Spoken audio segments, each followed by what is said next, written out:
Yes. Hello?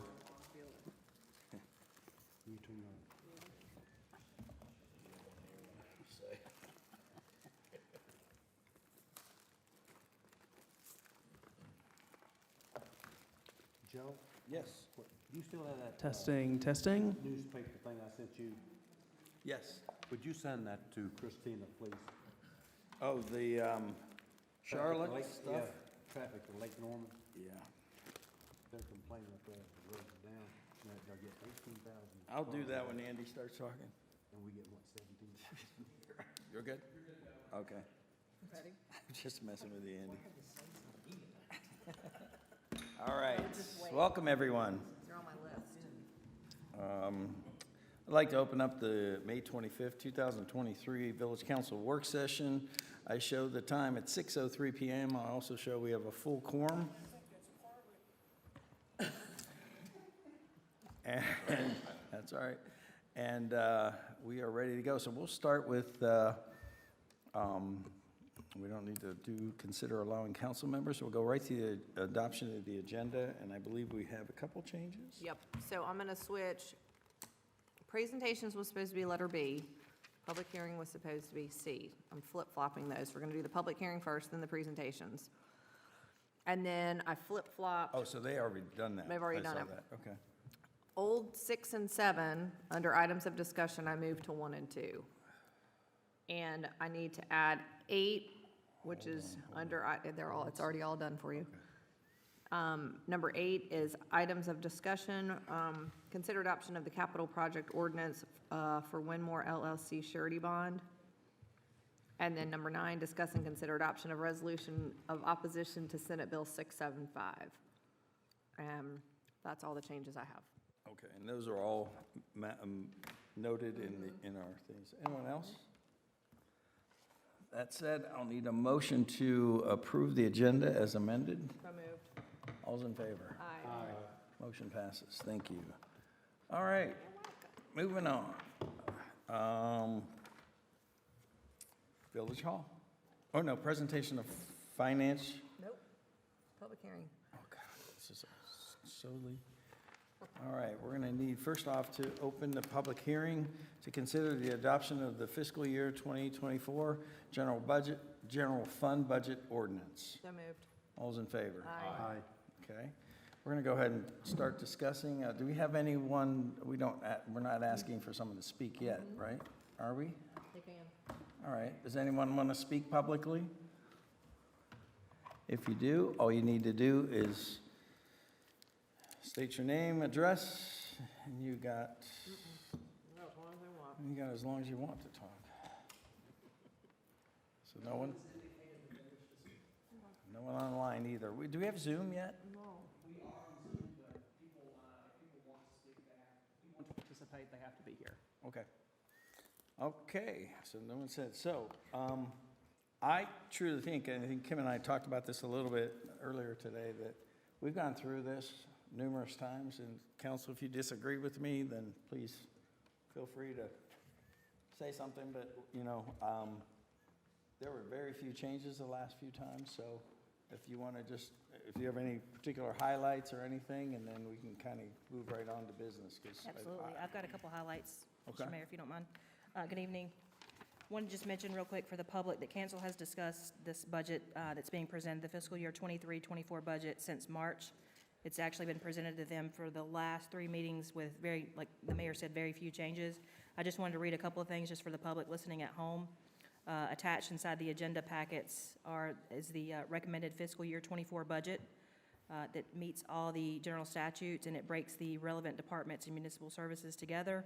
We're recommending a $2.9 million budget. This reflects a $662,000 increase from last year. Most of this is attributable to fund balance appropriations for one-time expenses for the Marvin Road Newtown Roundabout, pavement preservation, creation of a unified development ordinance. The recommended budget is balanced with no tax rate increase. I do want to note that the fund balance appropriation is also for Powell Bill. Hang on, I'm jumping around. Proposed balance budget maintains current level of service with adding additional departments of public works to oversee streets, facility maintenance, solid waste and public works, solid waste. Additionally, the full-time recreational activities coordinator is added into this budget, as we've mentioned. Ad valorem tax represents about 33% of the total revenues, followed by 24%, which is unrestricted intergovernmental revenues. PAL bill is relatively stable. We have a slight increase from last year due to the road increase that we've had.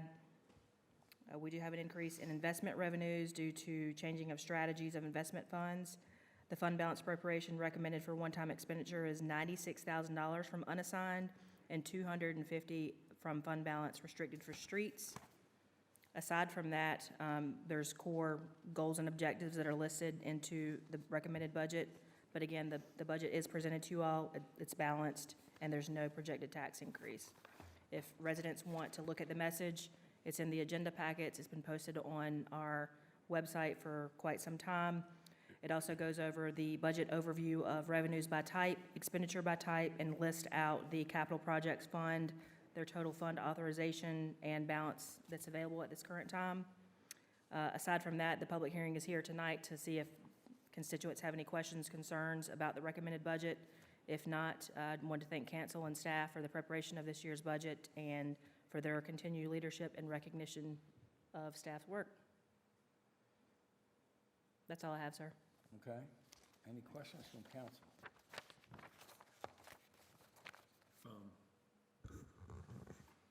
Great job with putting all that together, and there was a lot into it. And I know you've been working on it for a while, and I know we've been working on it a while, but thank you, because there's a lot that goes into that, and it's not easy to do, and especially balancing a budget. So thank you. I believe, since I'm the most tenured, not that that counts, but I remember this was the time of year they talked about net assets, what you were worth and stuff like that. Have we looked at that? And we're still growing, right? Do we have approximately what the village We do. I don't know the number off the top of my head, but roads have come into that too, which factor that, so. you do have that in your audit presentation. I want to say it was upwards of 12 to 13 million. Okay. We're going in the right direction. May have been more than that, but it's, you might have that. We'll get that This was answer. always the time of year that one particular individual who, just for whatever reason, was tracked it and stuff, so it looked like it. I will say, Andy and I were at a WUMA meeting, and I won't mention the name, but one municipality was, I think, 1.1 under, upside down on their upcoming budget, so we're in good shape for the shape we're in. Good memory, 12.3 million.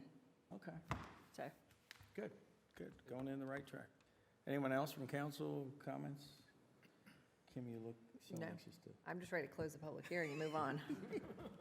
Andy thinks I talk too much. All right. All right, so I'm going to make a motion to close the public hearing? Further discussion? All's in favor? Aye. Motion passes. So I'd like to make a motion to adopt the fiscal year '24 general fund operating budget ordinance as presented, and great job to all of staff that worked on this. I know it was a lot of work, so thank you very much. Further discussion? All's in favor? Aye. Great job, thank you, guys. Motion passes. What's that? Oh, yeah.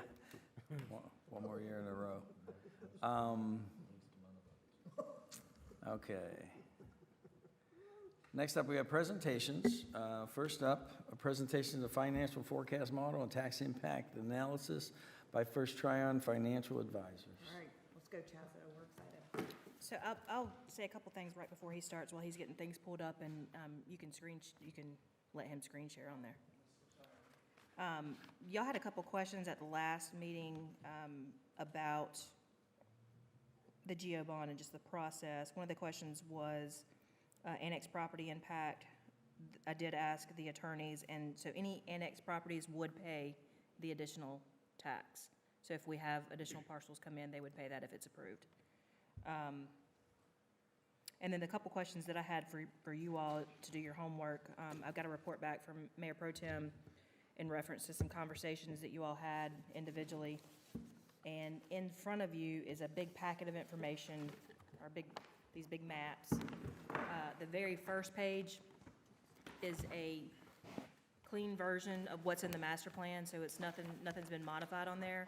The second page is the modifications that we discussed at the last meeting that you are to go back and figure out which ones you want to make sure you're on board with what we presented. And then the third page is some discussions that you all considered about potential adding them back in, or deleting some of them. And then there was one that y'all wanted to discuss a little bit more in detail.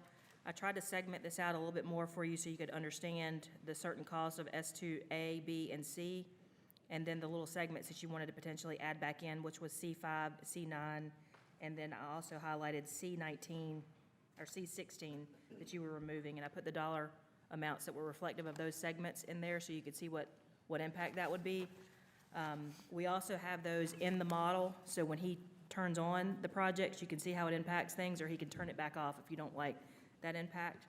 Also, beside your desks are these, which goes into detail about the total cost of each segment and the general description of that segment. So as we're talking, if you need a quick reference to that sheet, it's there for you. And aside from that, I'll turn it over to Chazo. He did turn on some of the projects that you all discussed that you see in those maps. And aside from that, I don't have anything further. So then when we're looking at these numbers, how do we, or should we adjust for inflation? And We've done that in the model itself. Okay. We sat down at a staff level and we went through impacts that we thought were going to, where we were going to see inflation. I think as a general rule, we did kind of a 7 to 10%. Some things we did a little bit lower, but we actually went through each operational line item and estimated what we thought inflation was going to cost. Do y'all want to look at what we did in terms of inflation? Just a quick snapshot of how we projected out operational budgets. We did not plan for any additional increases in staff or any additional increases in services. We merely just went through our budget today and said, okay, we think law enforcement's going to go up 5% over the next, 2 years. We think operational costs for buying pencils and pens is going to go up 2%. so then my only other question and concern, if we factored in inflation, the second thing, which is always becomes a political football, is let's say we approve X and we're going to get started on the project, and just so happens that first project coming up happens to be in one of the councilman's back door area and stuff. That becomes very political. Do we have a logistical way of going about this through like looking at thing, or is the plan to just do this all at one time and it's just all going to get done? Because certain things will get done right away, certain things won't. It's just going to be, are we going to prioritize it? And that's totally council's decision. I would assume y'all would want to do as much as you can initially to get it all done, but that's totally y'all's decision when the time comes. Okay, Well, logistically, it can't get all done, that's my point. you know, But at once. you'll have someone saying, oh, they're doing this because, Yeah. I mean, I think that the plan is to do it all at once, quote unquote, do it all at once. But that means start, as soon as we know that this passes, we start with the right-of-way acquisitions, things that we need, have the trail builders come out, like surveys, all that kind of stuff it's gonna start as a whole. And then as we are able to get right-of-ways and projects moving, then we can go forward. so that being said, if we are going to take over the rest of the roads, my thought process would be go back to what our engineers said, this is the worst condition, or this is how we were going to do it. So it becomes out of our hands, or any new people that come on, get elected as a council member, it gets out of their hands, and we rely on what the process was before. Does that sound right? I mean, Fair? yeah, it sounds fair, but I think okay, so I was thinking greenways, but for the roads, it's gonna be, here are all the roads, here are all the roads that we've just now taken over. Here, contractor, go pave them. Okay. I mean, yes, there is going to be somebody's gonna start and somebody's gonna stop, but we also don't have on like the connector roads, like we don't have any of that stuff on that priority list. The roadway paving will be Quick. quick. Yeah. Because it's established roads, they're just gonna redo them. They'll go from one to the next to the next to the next. I see that probably being a 12 to 18-month process, but the greenways is gonna be a different situation because, for one, Trail Builder isn't that big of an outfit. For Right. two, trailblazing is a little bit more Cumbersome. intense. Yeah. One of the things work.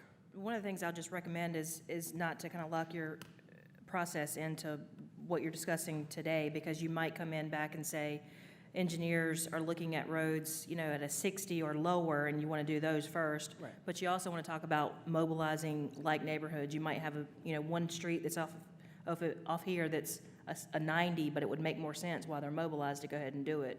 So I think the best thing we do is, if it passes, we get the engineer to come back and kind of prescribe a method that seems to work to have the most cost savings. Right. That's fair, because I mean, it's gonna be a fairly quick process with the roads. What's gonna take a while is the greenway construction, whatever, however long that takes. And I don't know how to prioritize that necessarily. Whoever gets easements first, I mean, right well, we away. do have some easements and some right-of-ways already, so those obviously would get started first, but, you know, how do we move from A, B, C, D, E? I think we're picking a problem before we have the Yeah. solution, True. meaning There's the gotta be bond a hasn't process passed. either way. Yeah, On the roads, you're talking about if you get in the neighborhood, you don't wanna go from this end back over to here to try to get that, because they're gonna charge you every time they have to Right. move around. We'll have an answer for that. I mean, Okay. I don't think we can answer that question right now today. I just want to think What you're about looking the at process. here in front of you is the dashboard, and this kind of shows you the projects that he's going to turn on and off. I don't know if you want to just kind of take over and just kind of explain. Good evening, everyone. Thank you for having me. Chaz Halverson with First Trine Advisors. So happy to take this any way that you all would like. Right now, what I've got turned on in the model is a handful of projects on the CIP. As Christina mentioned, this is all summarized here on our dashboard tab, so you can see in aggregate the dollar amounts that we're considering for the various roads, parks, and greenways projects. So again, happy to take any direction that you all want. If you want to see which projects are currently turned on or turned off, if you want to start playing with turning projects on or off, seeing what the impact might be on a property tax rate, happy to do so. But yeah, again, let's start with what do we have turned on?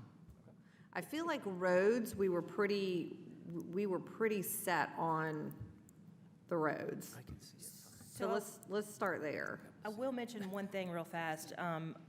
Since we had some discussions about what we're keeping on here, I did advise them to put all of these segments on, you kept on the greenway, on the roads.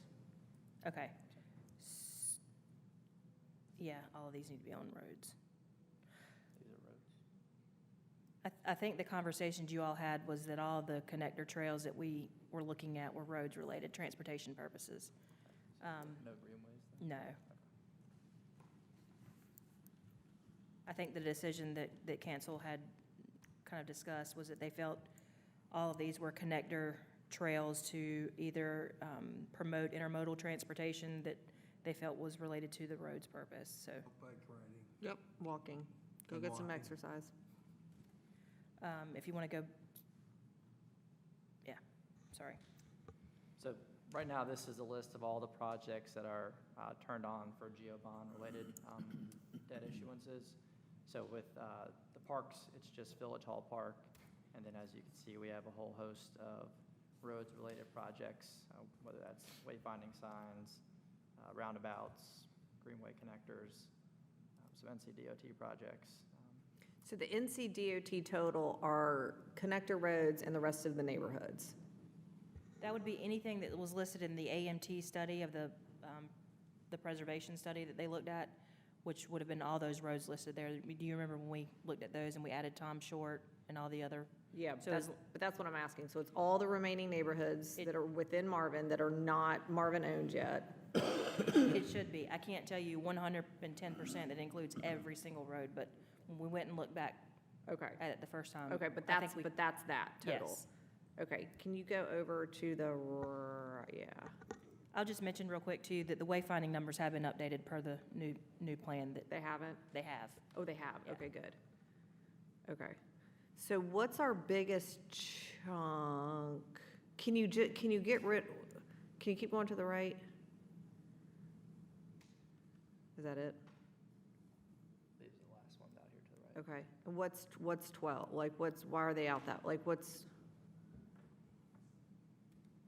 Sorry.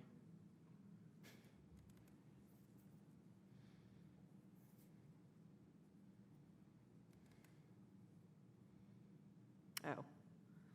Like when we would pay for it? So this was originally, in the master plan, it just had kind of a short, medium, and long-term. Oh, So okay. those were just segmented out. They're not actually tied to fiscal years in the plan. But for example, these gotcha. 3 projects that are highlighted were on the long So, term. so we're pulling that from the CIP Yes. date? I got it, okay. But- So, But real quick, though, if they are going to do that in the if those are actually in the GO bond, we probably should move them up from 2030. Those, I mean, I feel like everything should be in 2025 or 20. everything that we have on is what was in that map, so we probably should move that up to closer to these years. Does that make sense? Yes, I will mention, for purposes of the model, if we're showing something as debt funded, the timing of the projects don't matter. But Okay. obviously, for purposes of what you all are doing, it certainly matters when you're going to spend the proceeds. But Okay, once you do have the GO bond authorization, you have up to 7 years to spend that money. So then we can look out anywhere from fiscal '24 to 30 or 31 Okay. to start segmenting out how you'd spend that down. okay. So if I'm going down the list, I've got S2B. Stacy Howell. Yeah, but, And that's one of the ones that's on here. is that where the star is? If you can see, I know this is hard to see, but it's right in the middle of the page. It's kind of like a, Is it right? S2. Oh, no, I don't see B. it looks like S26, but it's S2B. Right here.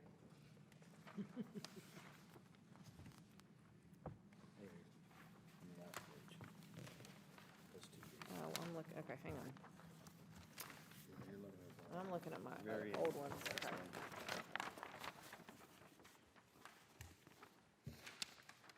Oh, it's from, okay, so it's from, it's not, it's on Waxaw Marvin. Yes. This is A, From this is Stacy B, Howley. this is C. Okay, And you can also pull this out that tells you exactly where it is if you want to find it on here. yep, okay, It's, that's, well, that's what I was looking at, and it already, it says existing. Oh, no, sorry, I was looking at a different one, sorry, okay. So, yeah, so that one is one that we had originally, not marked off. Okay, so yeah, that one's fine. S2C, sorry, there's a lot going on here. S2C is the one that I wanted to talk to everybody about. Okay, so do you want to mark off S2B? We're going to. No, I want to leave it on there. Okay. Okay, I'll go down the list. Sorry, S2B, I think we are all in agreement, that should stay on there. C2 says existing on this list, Christina. Yes, Walker's Bluff Court, Meta Vista. That's in Tullamore.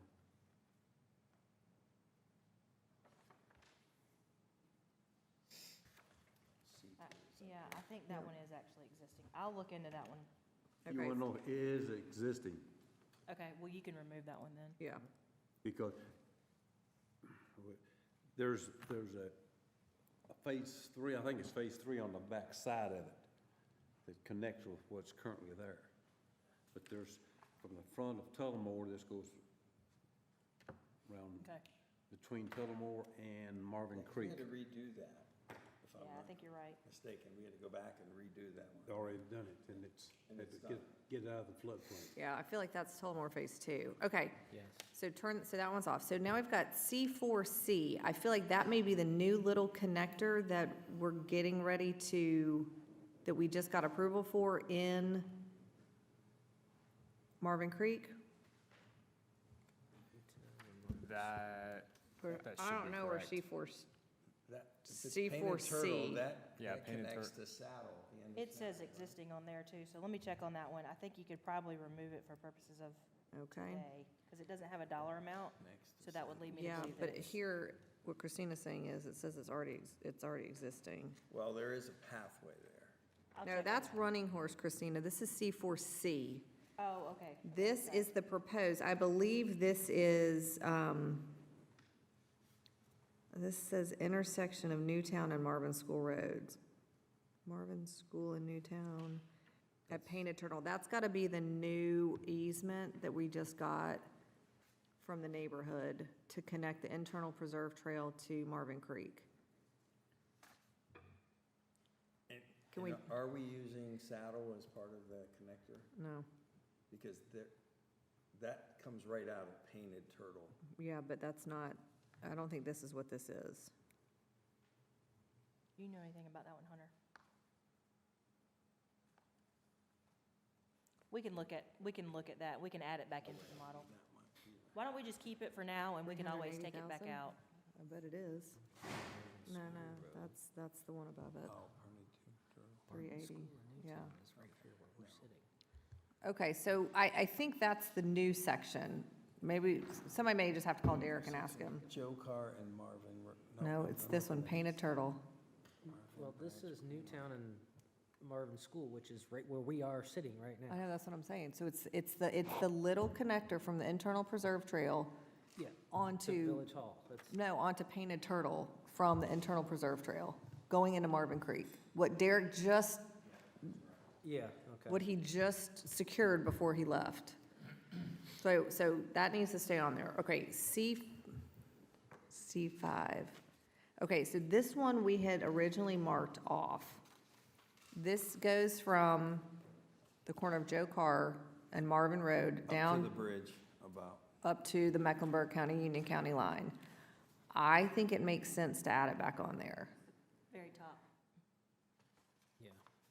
I'm in agreement with that only because of what will be coming down the road with, what is it? With Meck County and Met what they're County doing. And stuff, and Yeah. that'll be a I connection. mean, I don't know when it's gonna happen, but Doesn't matter. from what I've been told, they're gonna expand their 6-mile greenway, which that was the reason why it was on there, is to connect to Mecklenburg County's greenways Yeah. system. What I don't want to do is go too close to it to where they're tearing it up just to get it Right. connected and stuff. It'll just be a dead stop. Yep, and at least, We've got it now added in the model, and it's total of 300,000, so we can see how it affects the totals. perfect. So now we're to S2A, which is a yes. I don't think that needs to be discussed. C1 is, yep, that was a yes. That is over, that's basically Tullamore Phase 3, kind of trying to connect over to Andes. If I'm not mistaken. You're right, you're correct. I'm correct, okay. So that needs to stay. C10A.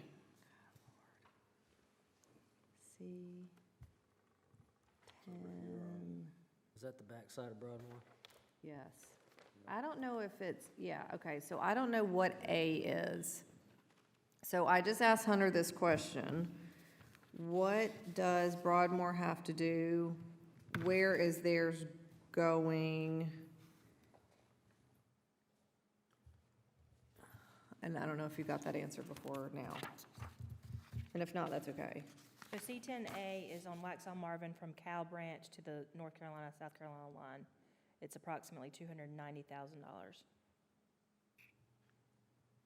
Yeah, so that was my question, is is Broadmoor just doing along Waxaw Marvin in front, or are they coming down, what is that, Stacy Howie there?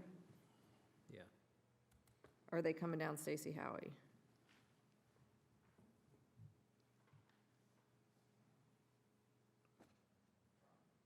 $10A, but that says Waxaw Marvin Road, Cow Branch, the NC.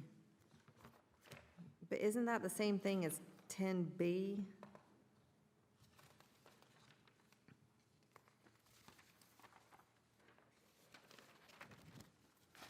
I don't know why we don't have letters on our big map, like little letters. I don't know what the difference between A and B are, They're almost described exactly the same. and C. One's programmed, one's proposed. Okay, so the programmed one, if you look on your legend, is the one that goes, the squiggly one. Well, yeah, that one goes from Then- Waxhaw Marvin. Yes, back to Cow Branch. And then the other goes from Stacy Howie up to Cow Branch, which would be, The only thing that I think we need on Broadmoor is Waxaw Marvin. yeah, And if they want to do a sidewalk down Stacy Howie, they can. So that's what y'all had originally decided the first conversation we had, so that's Yeah. why we had C10A, and we do not see C10B or C, so that coincides with your No. initial conversation. C10A is not down Waxaw Marvin. no. Down Waxaw Marvin is S2A. Yeah. Okay, I'd have to look at this, The because C10s are all, Because that- are because- wrapping around Broadmoor. Yeah, all the way All three around. sections of C10, They're both on state. So I would turn that one off. Okay. they go around Stacy Howie up to Cow Branch and then back to Waxhaw Marvin Road on the peripheral of Yeah. Broadmoor. So I would turn that one off, because I don't think we need that. Again, we may, But it doesn't connect to anything. That's what I'm No. saying. It It's all just fine. loops the if, neighborhood, if, it doesn't connect to again, anything. whatever we're taking off or putting on, it doesn't mean that, like, the plan's going away. This just means this is gonna be our first stab at getting a whole bunch of stuff done. Right. Okay, S2C.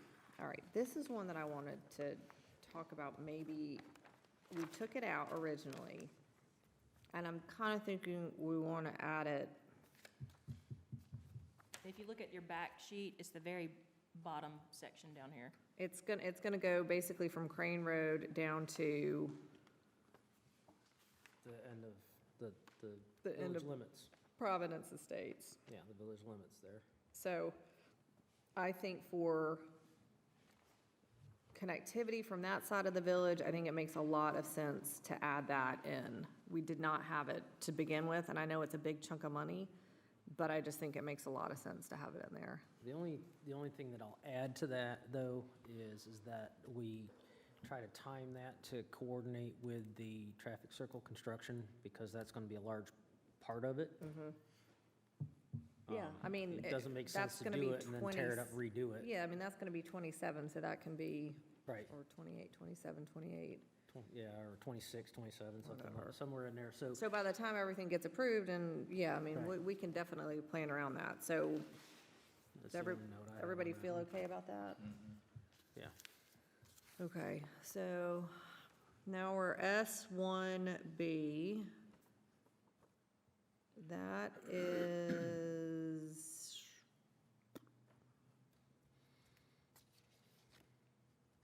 That's the, if you recall, the CRTPO project that we're gonna do, that's the remaining portion oh, of okay. that we're not funded for. Okay, all right, that's, okay. Okay, C14A.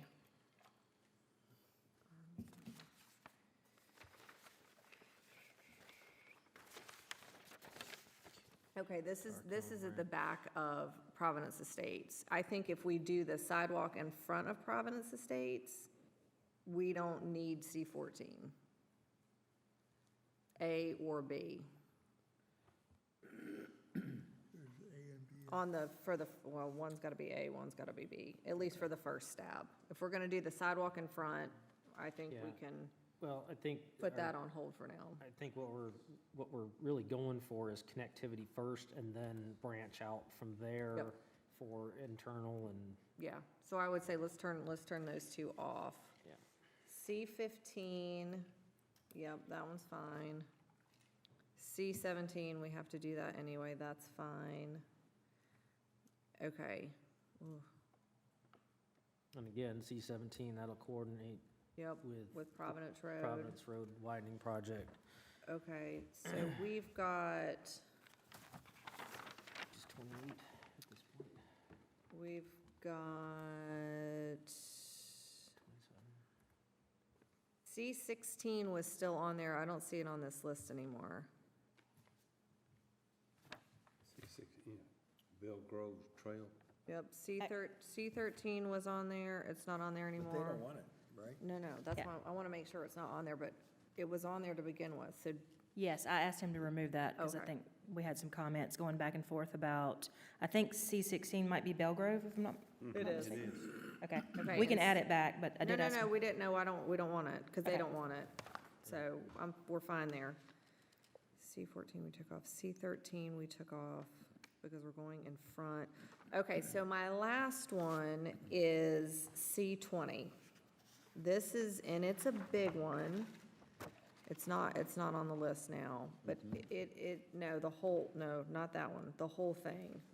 Down Newtown Road. All the way Oh, down. okay, I'm talking about going from this roundabout here down to either stop at the park or take it all the way to Providence.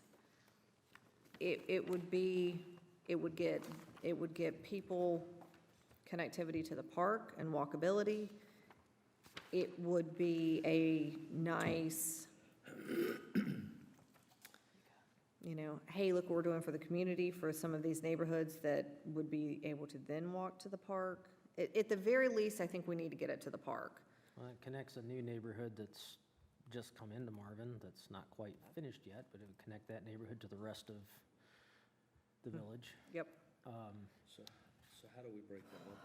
I don't know, that's the problem. Do you just say, take No, C from 20? here, I know. yeah, But do you just take C 20 to Newtown? I don't know. I mean, to Providence? I mean, that's, I say bare minimum to the park, but I almost say to Providence, and then you get this side able to walk to the park as well. And you know, Oh. on second thought about this, I think it should go to Providence because it obviously ties in all those businesses. And it brings the connectivity like the park was going to do. Yep.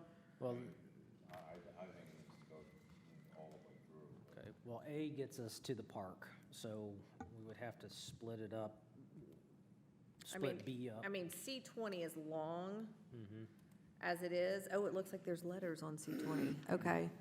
So C20A, where do we think that goes to? The park, it says it Does it? Oh, I Yeah. can't see it. Where do you see that? on your green sheet. Sorry. Gets us to the park, and then Sorry. the rest gets us to the backside of, So there should be a C 20, we need there should be a C 20B and C. Yes. And Yeah, then because B needs to B be takes it to Providence. Yep. C takes it around. from and then we Providence take around. C, So we take C off. C20A Out. and B only for now? Well, B needs to be split in half. Basically, B needs to only go from the park to Providence Road. Dollar amount. And we're gonna need to get a new linear footage on that length. I guess we could drive it and just guesstimate on that. And then, Hunter, you can probably do that, can't you? Can't you look on your GIS stuff and go from the park to Providence Road and see about how far that is? Park to Providence Road, a mile? Well, the full distance is 1.98, so Oh. it might be a little more than a mile. So I would cut the cost of C20B in half. Because that's probably about what it'll be.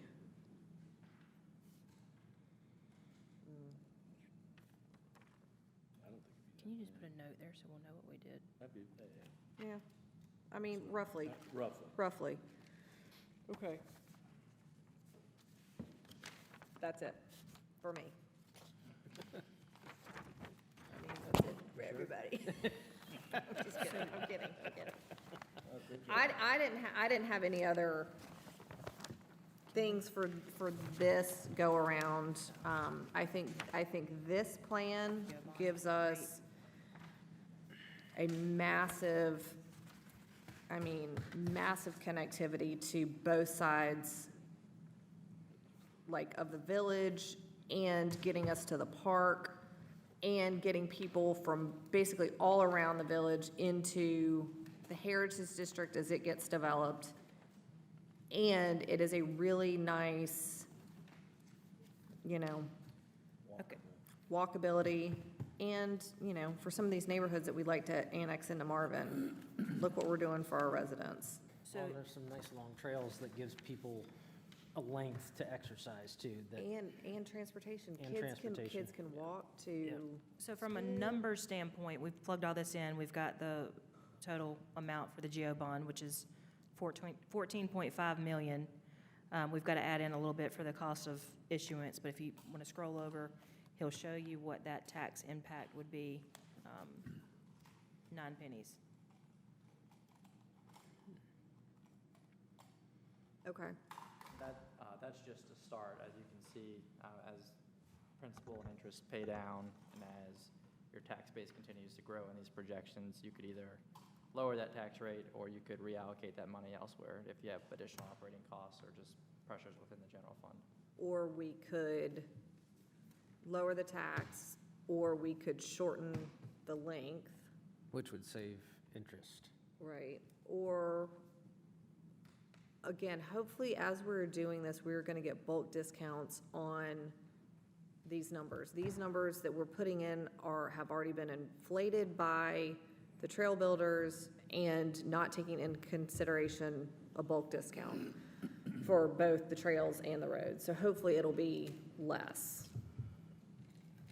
Yeah, we put a bid out for this. Yeah, We're gonna get, hopefully, yeah. a little more sharpening of the pencil. Which means we can either save that, lower the tax rate, or put the proceeds back into more of the trail system as it provides Needs maintenance. opportunity. Yep. Well, I mean, maybe you can throw a couple of these internal trails in Yep. after we figure out what we've got left, if we can afford to do those. So there's options. And then the maintenance going forward, so if we wave the magic wand, everything falls into line, we get the constituents to agree to it, boom, we put it in. Now we have put a shovel to it, now we need to put a budget to it, and we've looked at that, right? We've considered that, or would that be part of, That'd be part of our operating budget. Be part of the operating budget, it'd be part of the Powellville. As we've taken over more roads, we'll get more revenue from that. okay. I mean, I'm sure Christina does not have that figured out, But but, because it's tied to the roads. Yes. That, okay. yeah, we can use Powellville, that's your question. We can use Powellville for anything, it's fine.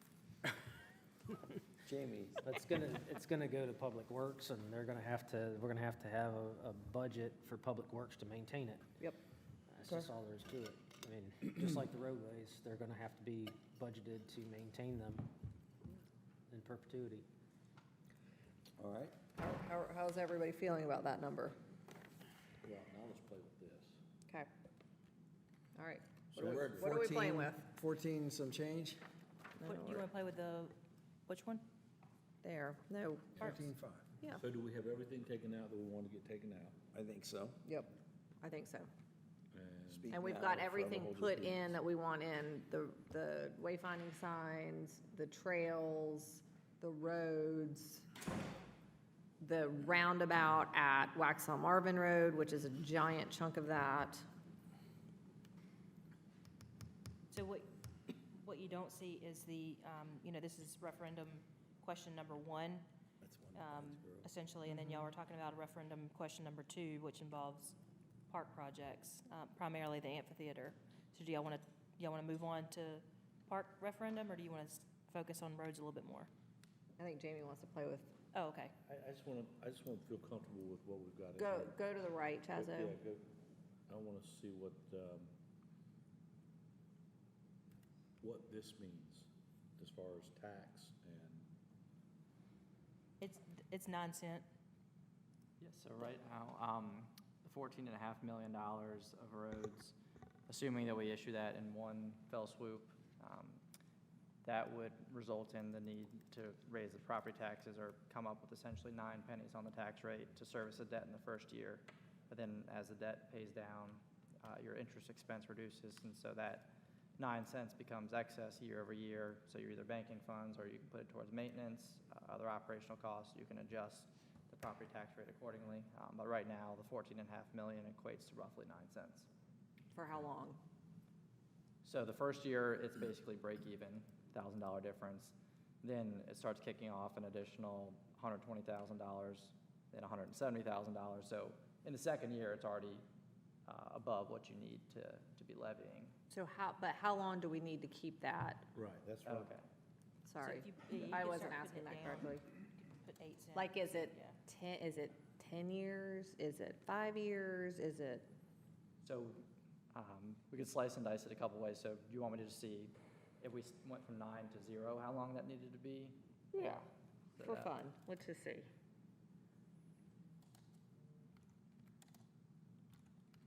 Service ads. So if, be essentially, what was Is that 10 years? 14 14. years of 9 cents, if you went from 9 to nothing. Now we could look at stair-stepping it down. So the sunset clause is in 14 years is what you're saying? If we keep it at 9 cents. So let's say after the third year, we go to 8, yeah. And then after 2 more years, okay, there. There we Yep. go. Let's go down to, no, okay, so keep that at, okay. Yep. This is an additional, just to be clear. Yes, this is an additional, which again, if you think about everything and where we are with our tax rate, Waxaw's at, what, 38 cents? They're probably gotta be over 40 by now. They're at least at 38. We would be at 15. One of the other options you could do is, as someone mentioned earlier, is trying to phase it. You could do the bond, and then you could just draw down from it, couldn't you? So once you have authorization, you have up to 7 years to issue that debt. You can also petition the LGC for an extension for 3 years.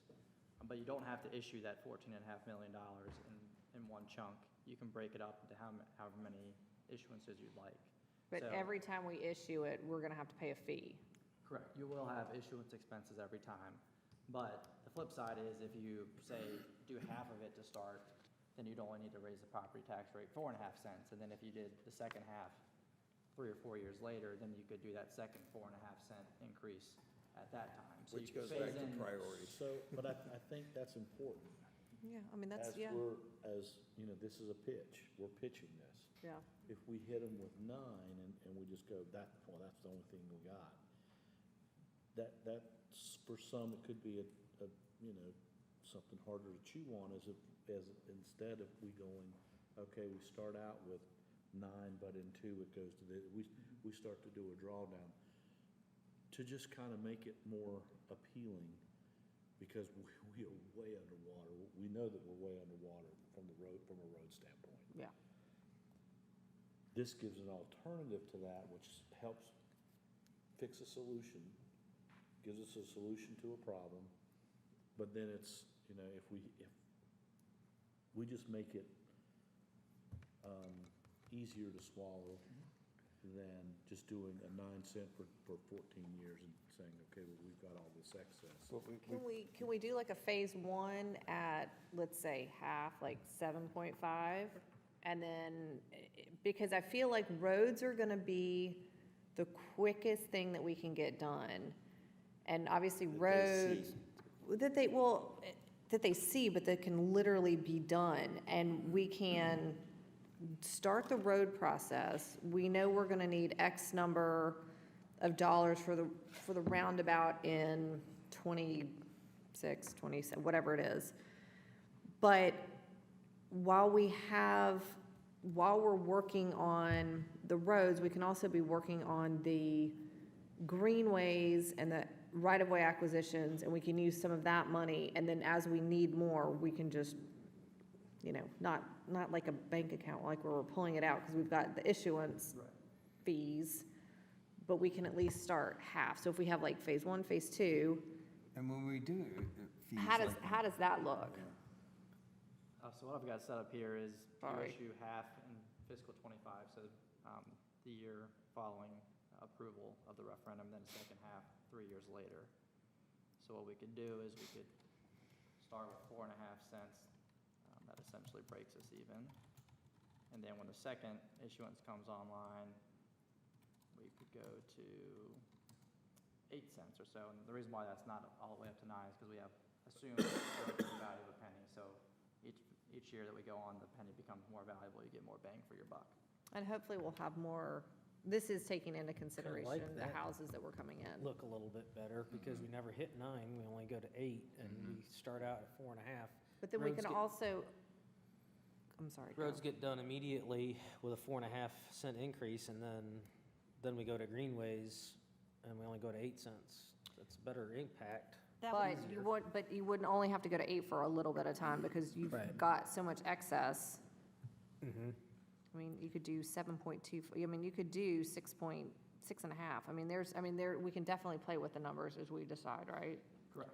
That would coincide more too with having an engineer come up with a recommended plan of action, because there's no way they're gonna recommend doing them all at once. They would have, whatever the number is, let's say the number's 60 and below, do those first, and then anything more, they would let them age a little bit more before. Yeah, but they- I don't want to be like, okay, well, we're going to do $3 million now Yeah, I don't, and pay X fee, and then we're going to do $3 million in 2 years and pay X fee, and then we're going to do $3 million and pay X fee. Like, I'd rather do it in like 2 phases or Yeah. 3 phases, depending on what those issuance fees are.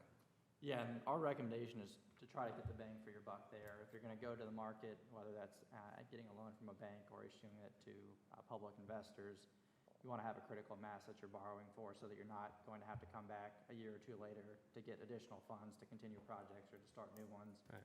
We usually try to look out 2 to 3 years and try to capture that many projects within the borrowing, so that you're not having to continually come back, incur additional fees if you don't have to. How are the interest rates looking right now? I know they've been going down a little bit. So right now, we are assuming an above-market interest rate of 5% just for planning purposes. We actually helped Forsyth County issue general obligation bonds in the public markets on Tuesday. Their interest rate was 3.5%. Now granted, they are AAA rated, which is the highest credit rating you can receive, which means you're going to, in turn, have the lowest interest rate on your borrowing.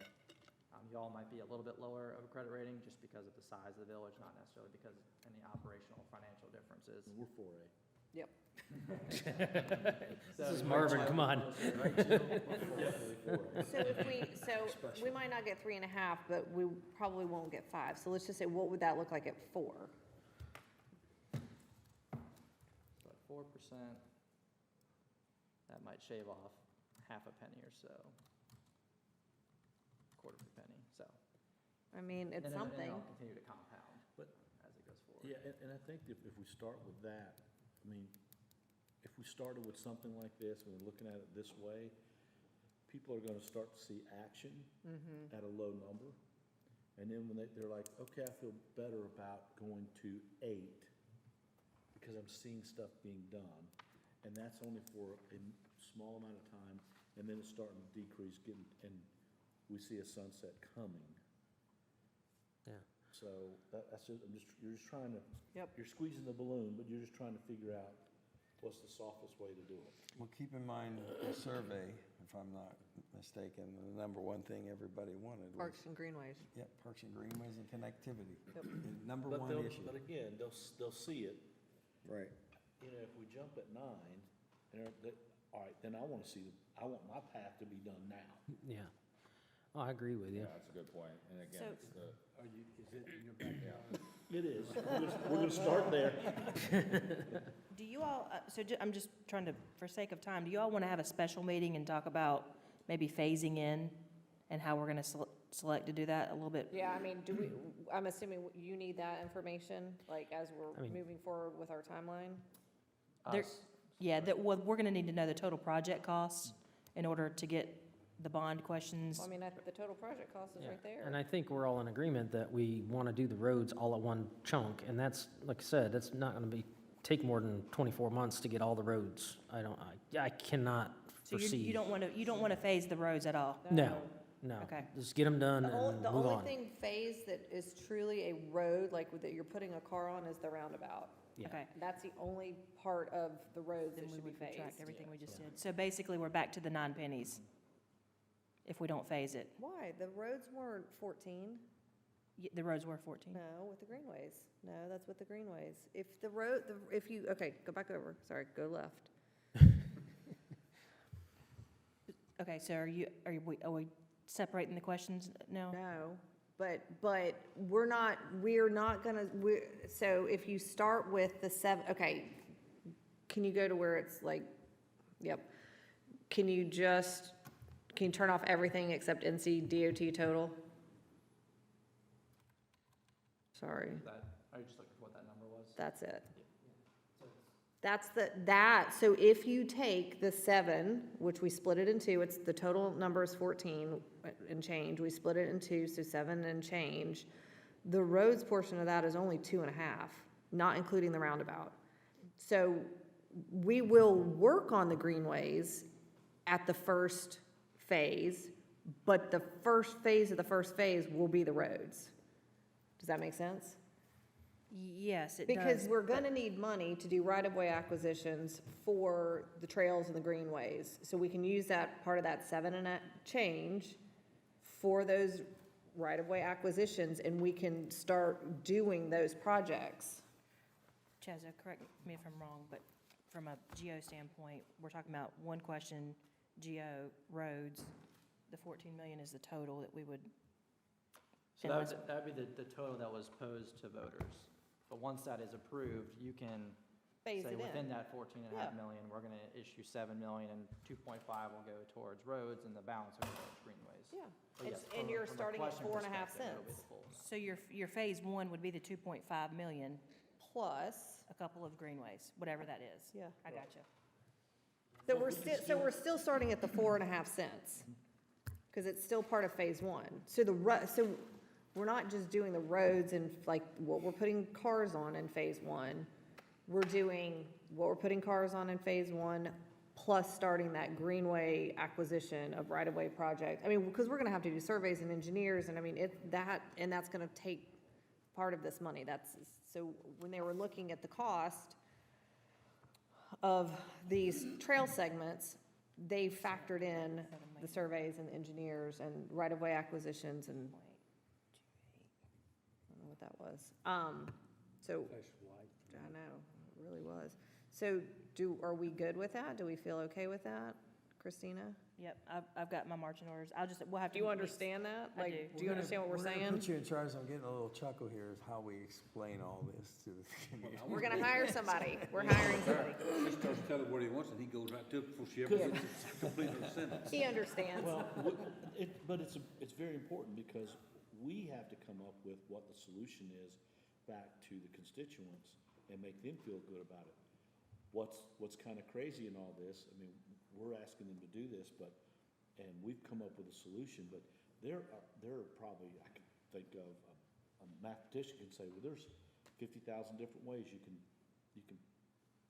put any kind of percentage of what you want in there and do it, but we need to come up with a recommended one that we feel gives us more bang for buck at the Palatable. beginning. It's palatable, for a very good word, Joe. It's a new word. So the question will be phrased to where there's 2 phases within the roads transportation referendum. The first one would be at 7 million, second phase would be 7 million. The first phase would include the 2.5 million of DOT roads plus some level of greenways, which we'll figure out how we're gonna phase that. But at the end of the day, we'll have a 4 cent 1 year, whatever years 1 through 3, whatever it is, and then years 3 through whatever, we'll have a max of 8 cent.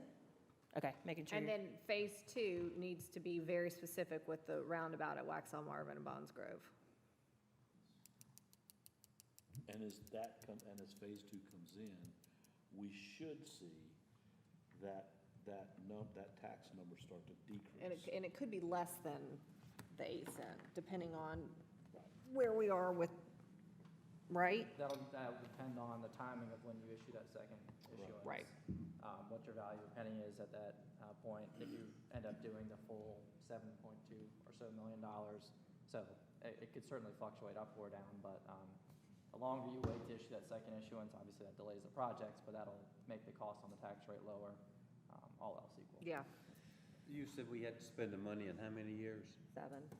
So you have to issue the debt within 7 years. So issued the debt. Once the debt is issued, typically you want to try to spend that within 3 years for tax purposes. But from the LHC's perspective, they will allow your authorization to be out there for 7 years. Okay, because we're Okay. talking about a roundabout and there's 3 initials go with that, isn't it D-O-T?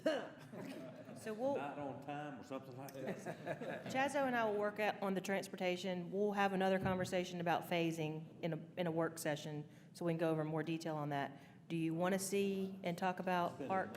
Yeah. Okay, so are you good? Yeah. Okay. So right now, we just have $3.1 million of the Village Hall Park GO. And then we had the balance, which is $900,000 coming from, I think, a grant. Yeah, it's That's roughly correct. a little less. This is these are all high-level numbers. These are numbers that the designers of the amphitheater came up with, these high-level numbers we discussed at our budget retreat like 4 months ago. So we don't know if these numbers are actually solid. They're not engineered, drawn, projected numbers. They're really just kind of a shot in the dark. Can we see what that looks like? So for just the Village Hall Park in isolation, it's roughly 1.75 cents. And I'm assuming you would issue that just in one full tranche, not try to segment that out. Will you go back over and change it to 4% instead of just for fun? That gets rid of those red highlights. So this would be a separate question for voters. Yep. So if we are, I feel like 3.1 is low. I think that with the grading and everything that's gonna go into it, I feel like that number's low. So what if we changed it from 3.1 to 3.5?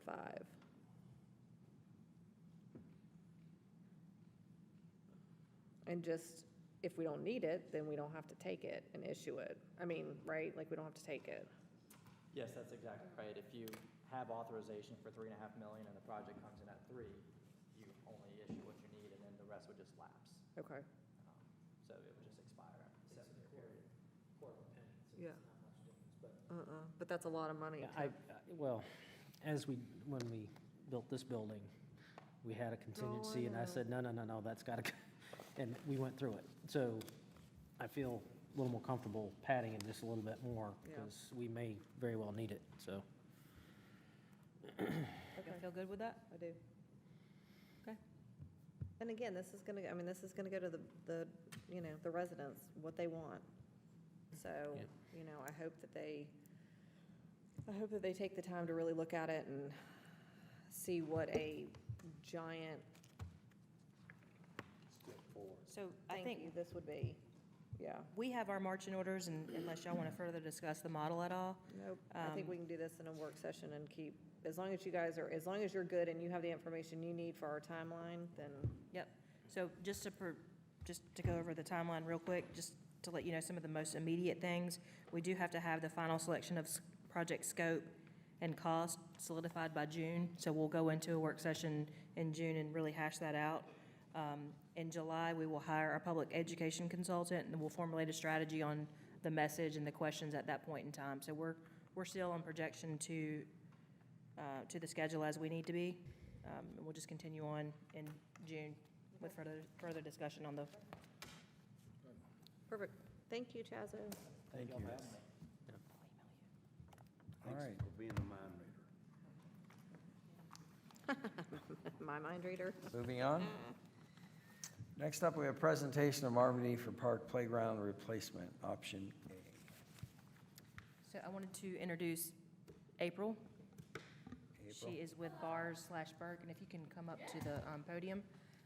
We've been working on the playground replacement the last couple of months. They're here to present a couple of options to you all, answer any questions. The options have been in your agenda packets. They may be a little bit hard to understand and read, but we tried to make them as easy and clear as possible. They've got 3 different options, and remember, there's 2 different parks. We've got the toddler area, and then we've got the main playground, so they've got options for both, and they've also got pricing kind of itemized for both the toddler and the main. There's a little bit of variation with pricing if you clump them together, so she may get better pricing than what she's showing you. She separated them out for purposes of her instruction.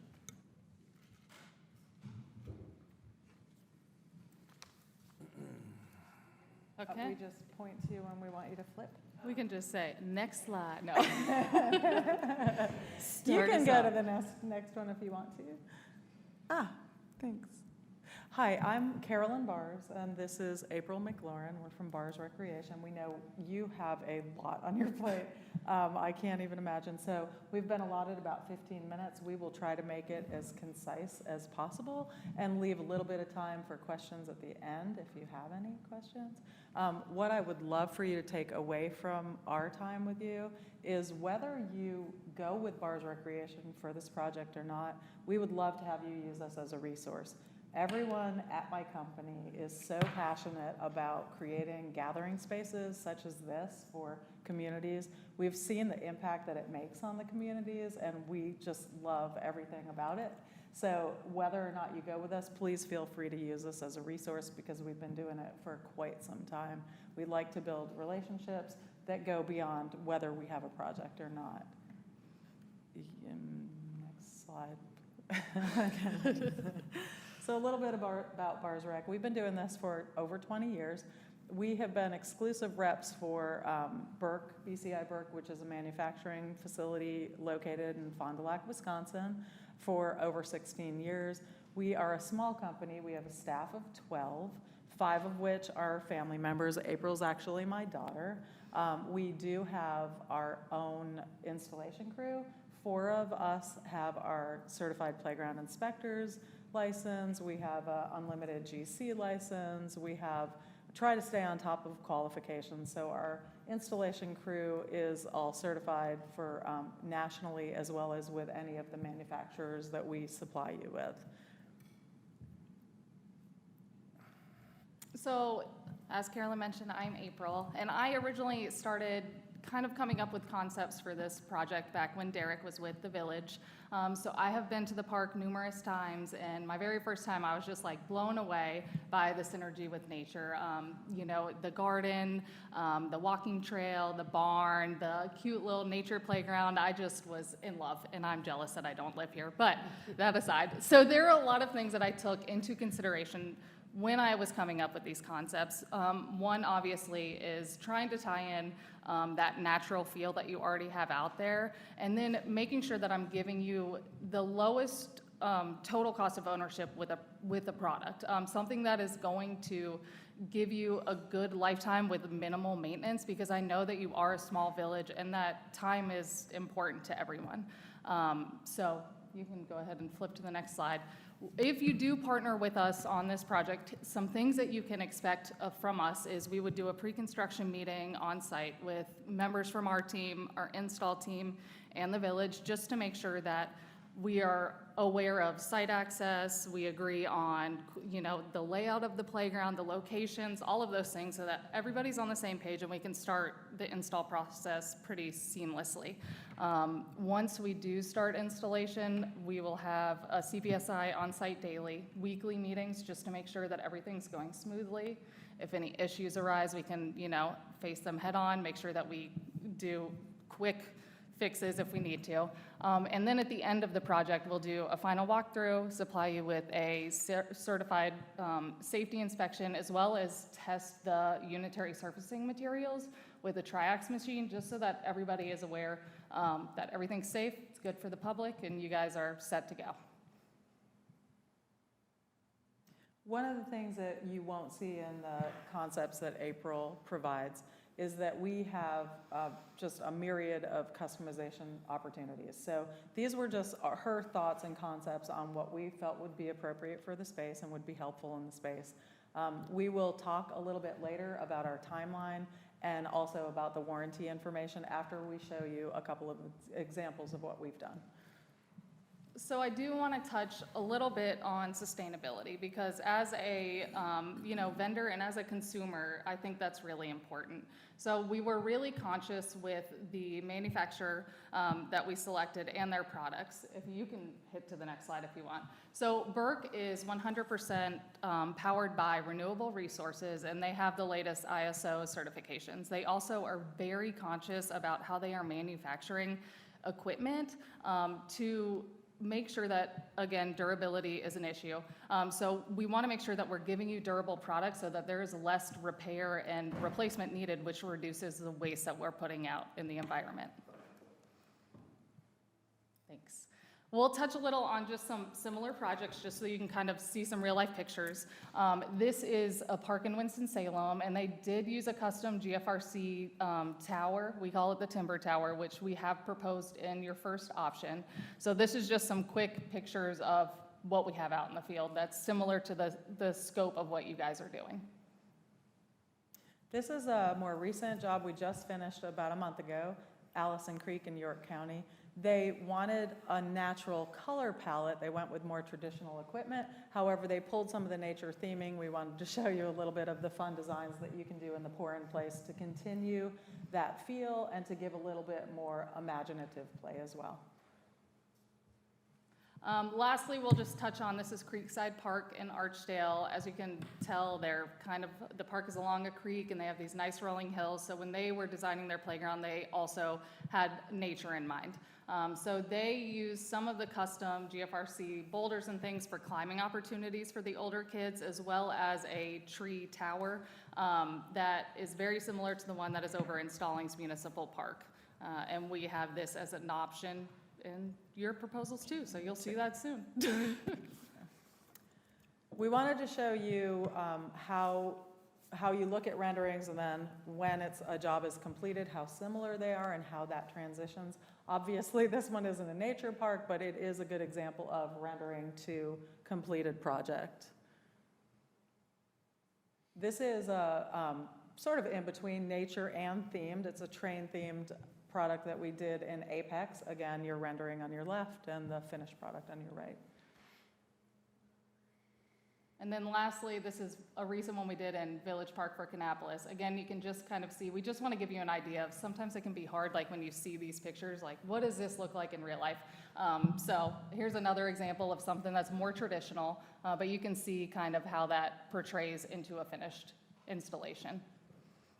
And we'll just dive right into your options. So option one, the main playground, we used a lot of GFRC, which is a fancy term for glass fiber reinforced concrete. It's gonna give you that natural aesthetic and texture of tree branches and bark and rocks, while still providing you with a really durable product. So it's gonna be there for years and years without maintenance. What I really like about this one is the poles on the main structure are wrapped in that GFRC, so it looks like a tree trunk where the base is gonna be kind of a rock boulder, so you can climb on the boulder and through it. We also have a boulder on the left as a climbing opportunity, kind of like you're scaling a rock wall. And then for children who aren't 100% confident in climbing those scary items to start, they can start on these low-level custom rocks and stumps, get their balance, gain their confidence, and then move up to other items. I'll just note real quick, if you see the turnkey amount at the bottom, that's not including the toddler, so when she It's shows not. the We option. have one more, I have one more where it breaks it all out, and I'll tell you. And you can go to the next one. The tot lot is the next slide, just small, something appropriate for pre-K kids, so smaller climbers, smaller slides, just a little something extra to add. And then if you go to the next slide, so turnkey costs, if we lump them all together, it's gonna be less expensive than if we phase, obviously because we're saving on additional freight costs and additional installation costs. So if you lumped these two together, you're looking right under $343,000 before taxes. Now this turnkey cost includes demolition of the playground that's there, removal of that wood mulch in the borders, grading the site, addressing the drainage issues that are over there on the main playground, installation of the new equipment, installation of a unitary pour-in-place surfacing, which is going to be that rubber surface, concrete edging to kind of make it a nice seamless look, and then we did do a ADA sidewalk that connects, not really sidewalk, but a path that connects your existing sidewalk into that main playground area. So you have nice ADA access in there, and hopefully it should, be a seamless project. Option two is a little bit more budget conscious. We did some of the GFRC items. You can see we have, it's hard to see, but there are trees in the back section that again are wrapped and look like a tree trunk. We have some of the logs and the stumps, but we used rotomold items on this just just to show you what, if you were leaning more towards that 200,000, what it would be. So the tree trunk on here, I really like because it's actually more of a clubhouse. The kids can go up into the center and then climb up to the top tower. And so I think it makes a fun clubhouse. And it's similar to, if you have been to the Stallings Municipal Park, that little tree house that they have there. The fall surface is pour-in-place surfacing, so it's a bonded rubber. Yep. There's a huge difference too in cost between the Yeah. different surfacing, safety surfacings, and pour-in-place is probably the most expensive. It is. But it affords you seamless ADA access. like Low April- maintenance. Low maintenance, and you can put designs in it and things of that nature. Yeah, so- if you decide to, we can do something, similar to the nature theme, and it just adds a little bit more creative touch. Yeah. One more. Same for the tot lot, just small little pre-K structure with the appropriate slides and climbers. Hit the next for me. And then cost for this one, if you do both lumped together, $297, and that includes same items as before. That is true for all three options. And then lastly, but not leastly, This is a product that isn't manufactured by Burke. It's manufactured by a company called Themed Concepts, also a United States company. This is primarily GFRC. There is some plastic rotomolds with the slides and things. You can see we did a lot of tree themes, boulder, climbing themes of that nature. We have net climbers here, as well as the swings in the background are also wrapped with the bark GFRC covering as well. If you could go one more. So I just wanted to show you some projects that were real, manufactured out of this product. The little inserts with finger maze, turtle steppers, things of that nature, we include those as little surprises throughout your GFRC product. You can pick and choose. Those are just a few of them. If you decide to go with us and go with this option, we would give you a plethora of opportunities to change those items out. And this is just, again, a smaller version, our version of a tot lot opportunity, ties in with that whole theme using the similar GFRC product. If you were to go with this turnkey with everything April mentioned in the last two is 300,000, a little over 300,000. thanks. Sorry about that. So what is a timeline on a project of this scope? Manufacturing times are all over the place right now, depending on the amount of incoming orders, the capacity of the manufacturing plant. Right now, they're sitting at about 10 weeks. So long story short, from start to finish, this is the order, this is the design we want to go with, here you go, where you're looking at about 14 weeks to have the playground in the ground and playable. Sometimes we do run into, obviously, timeline issues. Those would primarily be due to weather or something unusual on the site. Let's say there was granite underneath the 2 feet of topsoil. So we had to bring in special equipment or whatever. If something like that were to occur, we would immediately communicate what the delays and what the expectations of those would be. It very rarely happens. However, if it's during the rainy season, you're gonna see some delays, but. Move on. You can just flip through these. I'm not gonna go through warranties in detail because you can go back, one back, sorry. You can flip You through told him two. to go all the way. I did. Most companies that manufacture playground equipment, their warranties are very similar. People have slight differences, but overall, for the most part, you're looking at the shortest warranty for things is typically for electronic pieces. Those are gonna be 3 years. 5 years on your movable products, 15 years on your plastics, 100 years on your structural components. They're all fairly similar, so I don't wanna dive into that in depth. But where I feel like we shine and what the difference that we bring to the table with respect to warranty is how we handle our warranties. Our company, Bars Recreation, provides you with a supplemental warranty above and beyond what the manufacturer does. And we do that because we have so much confidence in the product, and we've been using this product for a really long time. So I'll give you an example of how that works. Let's say you have a slide. A slide has a 15-year warranty.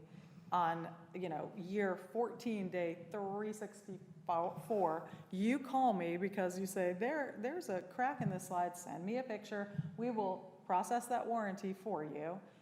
Burke is really quick on warranties because they know how important it is to keep your park running. They will ship out the part typically prior to 2-week time frame. My crew will meet that product on the site, will remove your bad slide, we'll dispose of it, we'll put on your new slide, and you will be left with a brand new product that has a brand new warranty of an additional 15 years. So there's no out-of-pocket cost for you for freight, for the equipment, for the removal, install, and you're left with a brand new product with a brand new warranty. And that's why we love the products that we work with, because we have that kind of confidence. It very rarely happens, but on the occasion that it does, it will be no cost to you and no effort on your staff. So now you can go to the last one. I just wanted to loop around. We tried to make it quick and concise for you, but I wanted to leave you with the fact that whether or not we work with you on this project, we are passionate about what we do because we see the changes that it makes in a community. So please feel free to call us with any questions or concerns about anything, access, drainage, products, whatever, and we would be more than happy to help you, and we'll answer any questions that you have. As far as that, we really appreciate your time, and if you've got any specific questions, we'll be happy to help.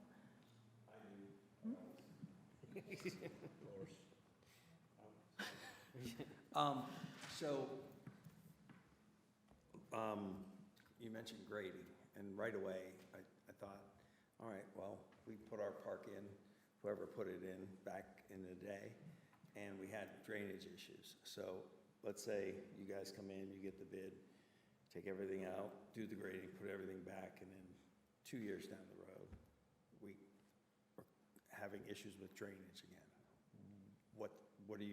What's your response? So our response would be, we would come back in, make sure that there wasn't something that happened. It has happened before.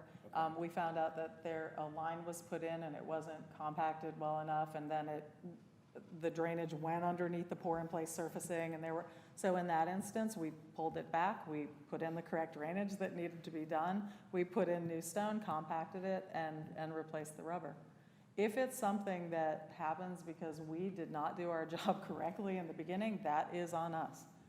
If it's a problem, let's say that a child comes and decides they want to pour gasoline all over the pour-in-place and light it on fire, I mean, that's a different story.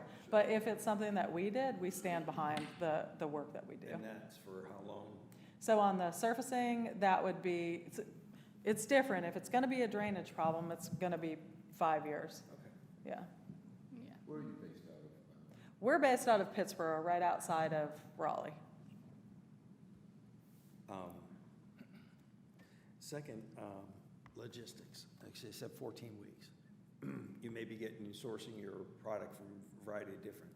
You're basically saying the 14 weeks, approximately, we're guessing, is you are coming in, knocking everything down. What?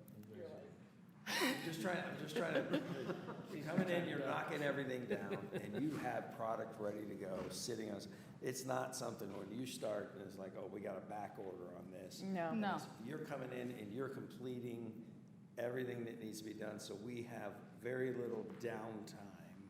So, that said, you're ready to knock everything down, take the existing park out, grade, bring the stuff in. How long does that take? So, No, you can go.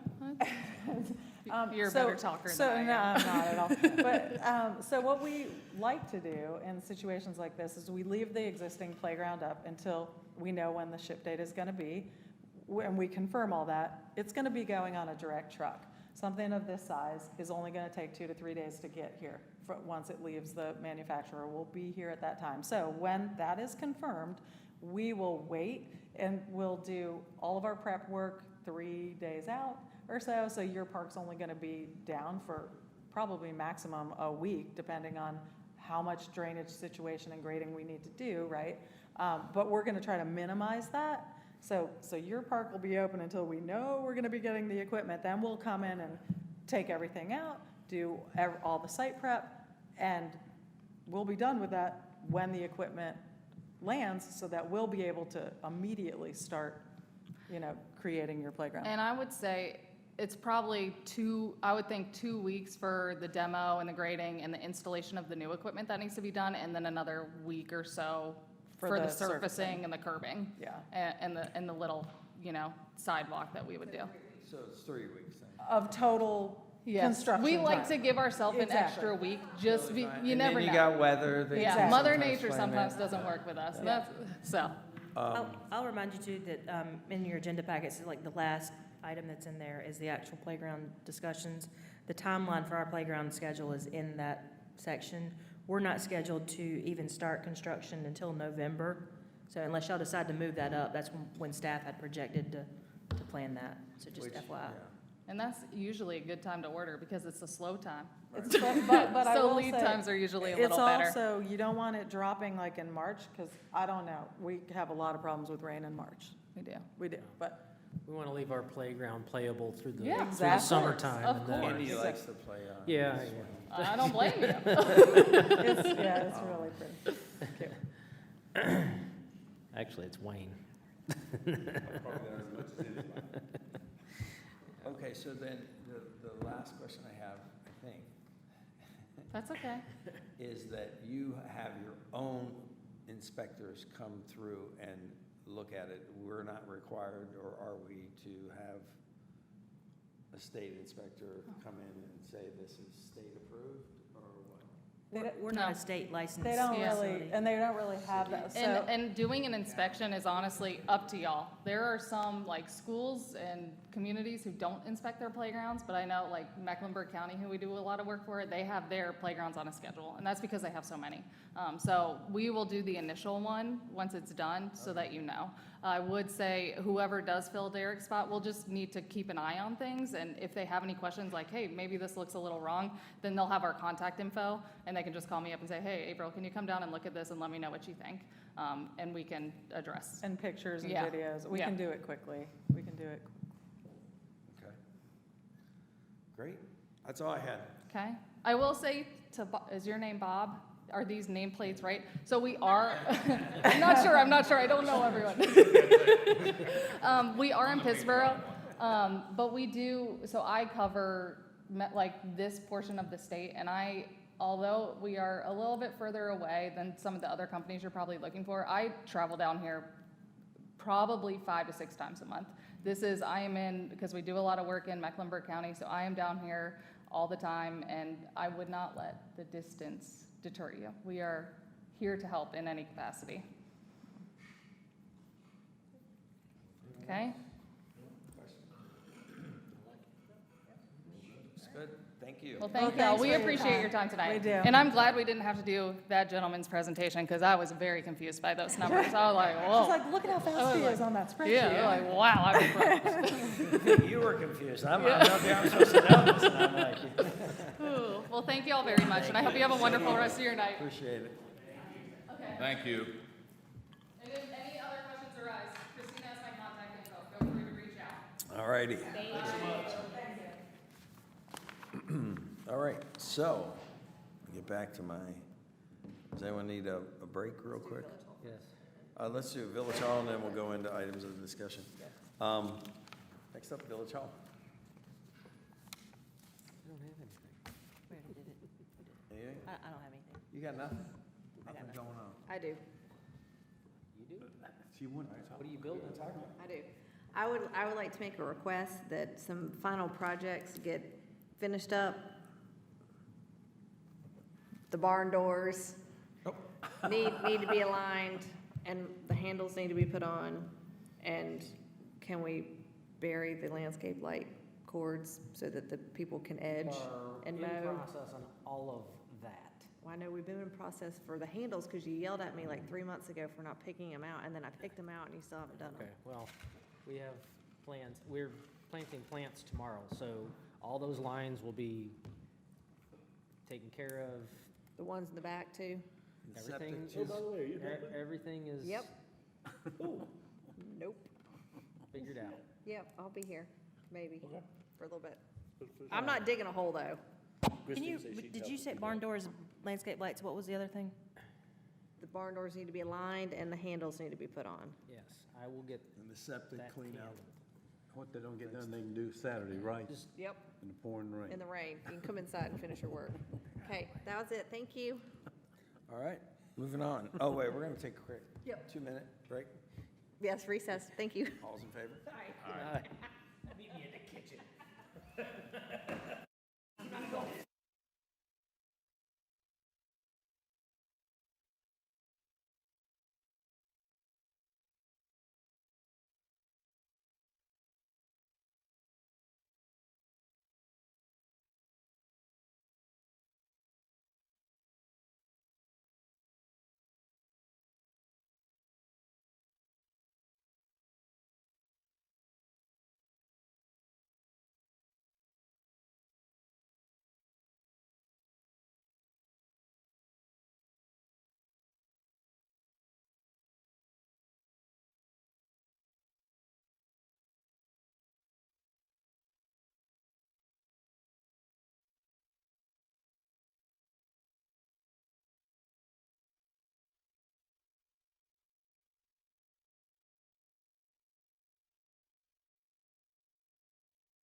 All right.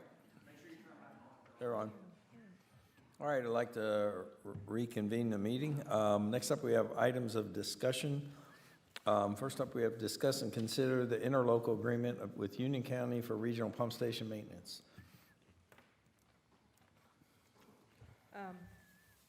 Did we do the minutes? Oh, Yeah, we did move some things around.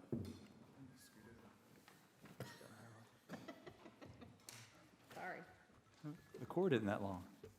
I wasn't paying attention. The purpose of the interlocal agreement, as you know, is Union County doesn't want any more pump stations. So we're looking for a way to facilitate that. And you have a draft agreement, and some of the key points are, providing a stream of income to back that up. We do need to know, they've got, I think, 74 pump stations. The county should have pretty good data on the average annual amount. I don't know what that is. We could throw in a number, but my thoughts were, we need to back this up, and the payments are to include electricity maintenance and replacement costs. They could even have a little bit of cushion each year to replace things. So we want to get an approximate number from them to just fill it in. And we're going to guarantee payments, but I think that there needs to be some type of cap. So they come up with an annual number, we'll double that for each year, because I don't want it to come down where something doesn't get replaced through lack of maintenance, or we get to year 15 and they're like, well, we want everything done right now. I think for budgeting purposes and for your fiscal operations, you need to kind of know. So in paragraph 4, you can see where I have 2 blanks, and that's where we just want to know, based upon the 75 pump stations, we should be able to get some swag of an average, and then we'll double that. And that's what I propose. Of course, y'all can change those numbers if you would like. For the term of the agreement, I put in 15 years. You can modify that if you would like, but the interlocal statutes do state that there should be a term, and also any agreement should have some type of term. You shouldn't have a perpetual agreement. And if they want to look at some other time, 20 years, 25 years, we can be flexible, but the contract should have a term. Plus, over time, they might not need this pump station. So I put additional language in there. If gravity comes to the area and the pump station is eliminated, then this contract would terminate. The other thing we need is the village doesn't want to be guaranteeing this without funds from the developer, the HOA. At the end of paragraph 6, I put that the village may terminate this agreement. We have to have a time period because we want them to move through permitting, but we don't want to sign an agreement and be bound with the county and then go to the developer and go, oh, we need an agreement from you. It's not the best bargaining position. So I put in here 30 days. We have 30 days to reach an agreement with the developer. And the developer, we would have terms where they would, I think they would do not a letter of credit, but a deposit of a certain amount, and then we would come up with the fees based upon that. So there would always be a cushion with the developer for the village, but there's no need to go and get that agreement and go through all of that until we know the county's going to move forward. So we have, and we could, if we think we need more time than that, we could do 60 days. But if we do a longer period for that, if the county moves forward with us, they won't approve the pump station until they know that we have a final binding agreement. So I guess the 3 things I tried to put in here were some type of end date, some type of annual cap on our exposure, and then assurance that we have time to reach an agreement with Jones Homes, or formerly called JHC-NC LLC. And you have an out clause in there in case, like you said, like what circumstance would we all of a sudden go to gravity? Mutual termination, if us and the county agree, doesn't need to happen. If they think of a way that they could directly do this or include it in their rates, we could terminate. Or if the pump station is no longer necessary, if through development over, say, 7-8 years, if they bring in a gravity line in that area, and they no longer need this pump station. I wouldn't count on that, but it could happen if it becomes unnecessary through other improvements to the system or becomes obsolete somehow, new technology. I think we ought to have a way to terminate this early if the whole purpose is to guarantee the payments. And I think if they give us a number for annual operating costs and we double that for a 12-month period, I think that's a pretty good guarantee. We're gonna ask them for annual cost of running and everything else. Yeah, I mean, we could provide it, but I don't know how to provide the annual, including with staff time, electricity. We had some rough numbers from a packet that Jones Homes submitted, but it actually included depreciation, depreciating the asset, and those are most of the costs. And I figured if they've got, the county's made a determination that these are too expensive, and it's an extra cost, they ought to know what those costs are. They ought to have a swag at it, and it doesn't have to be precise. The only thing, if we got that, the only thing I think we need to know also is how much input and output does it have? I mean, how much stuff is going through? I mean, if you got one that's running 1,000 gallons a day and the other one runs 250, and they give us, on the 250, no maintenance at all because you're not really pushing it. Yeah, and there may not be. One thing that the town needs to look at is make sure that the pump station that's put in is large enough to serve additional growth. They have a design, and they had it engineered, and one of the things that they stated was this could serve the area, and there's a drainage basin, and that was in one of the documents that they submitted to the county that showed the basin, and this neighborhood was a portion of it, but it was not the entire basin. But we do want to make sure, I think the village wants to make sure, in our agreement with Jones Homes, that the pump station has sufficient size and capacity And I to think serve that- others. And that's what the average is they don't get smaller ones or larger ones for the maintenance. So it should be something about the same capacity, right? Right. For maintenance. Yeah, we want to make sure it's larger than, was it 67 homes? I can't even remember now. 68. 68. We want to make sure it can cover that plus some of the other proposed growth in that area. Okay. So, let me I want to be clear on this, so I'm going to read this to you, okay? The village will set up an agreement and program with third-party users for the payment of the county's direct cost to own and operate the Heritage District pump station, which include electricity maintenance and replacement cost, pump station cost. So basically, that section right there says, we're going to take care of all cost. Yes, and I wanted it to be to put it direct in- costs because I didn't want it to get, the reason I had direct, and I wanted it to be very broad there, but I did not want it to be treatment costs or other overhead costs that would be there if a pump station wasn't. They're still going to have the costs when they send the effluent to their regional waste water treatment plant. They're still going to have staff that are going to be doing other things, but these are direct costs because there's a pump station here, yes. Okay.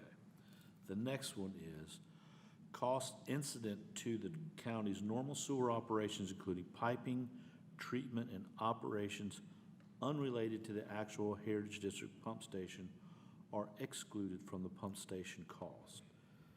And that's just, yes, they're employees that are already there, and their cost of chemicals, their cost of delivering to the spray grounds, all of those things that they do, and I think they discharge a lot of this in the Catawba, their NPDES permitting and compliance, all of that they would be doing if there was or was not a pump station. Those are excluded, because they would have those costs anyway.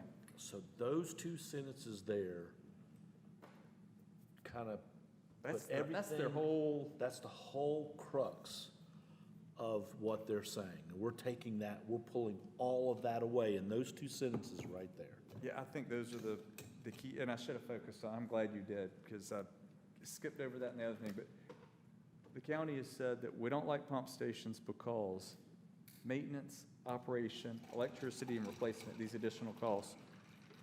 We Not say we're fair gonna, to the rest of the county. yeah, so we say we're gonna handle that. We're gonna have an agreement with the third party, but y'all don't wanna contract with them, and you're worried about that. We're gonna handle that, and we're gonna guarantee it. And they've already said the capacity's there for X amount or more. They haven't- Oh, yeah, we're Yeah, fine. So if this didn't require a pump station, we could put this in, correct? Yes. Okay. Correct, and they, Yes. see, I'm gonna be polite. They're saying, we have no issue with growth. However, if you need a pump station, it's just not gonna happen because it's too costly and the rest of the county has to pay for your pump station. This takes that on. And again, I'm hoping that this takes that completely off anyone's plate. Because that was the whole thing all along. We have capacity over here. What, 1.5 million gallons? So we're fine there. This now takes the cost off. So if this, in my estimation, if we hand them this and then they decline to do this, then it's political. Then it's not, you can't say, well, we love growth, but we can't sign up for this because of the cost. This is the kind of stuff that needs to go to the state legislatures to say, here's the But problem. step one is giving them this. Right. So when they go, no, we're not gonna sign up for that, because what if? Well, you know what? What if a meteor hits us? We're not gonna be here tomorrow. Who cares about a pump station? But it takes that piece out of play, and I like the way that the two sentences kind of come They show, together. yeah, they show their argument, but then or Right. their claim that they don't want it I for that mean- reason. This was the recommendation, by the way, of the outgoing county commissioner. Why don't you just offer to pay for all of this? And I said, I think we did, and they said, he Well, couldn't believe they still did. Well, I don't want to say quote, but in our conversation, it was, if you can get it past the 5th floor, we'll sign up for it. So I don't see anything in here that would prohibit them going, well, I mean, if I've got no cost in it, because it's going to point back to, if they say no, it's political, and they're going to say, you can do in Marvin whatever you want to do, but you're gonna have to come ask us. But you'll never have to do that as long as it's gravity fed. Well, sometimes poo doesn't roll uphill, so. How does the email that came from the Union County Chamber, Funny you say that. okay?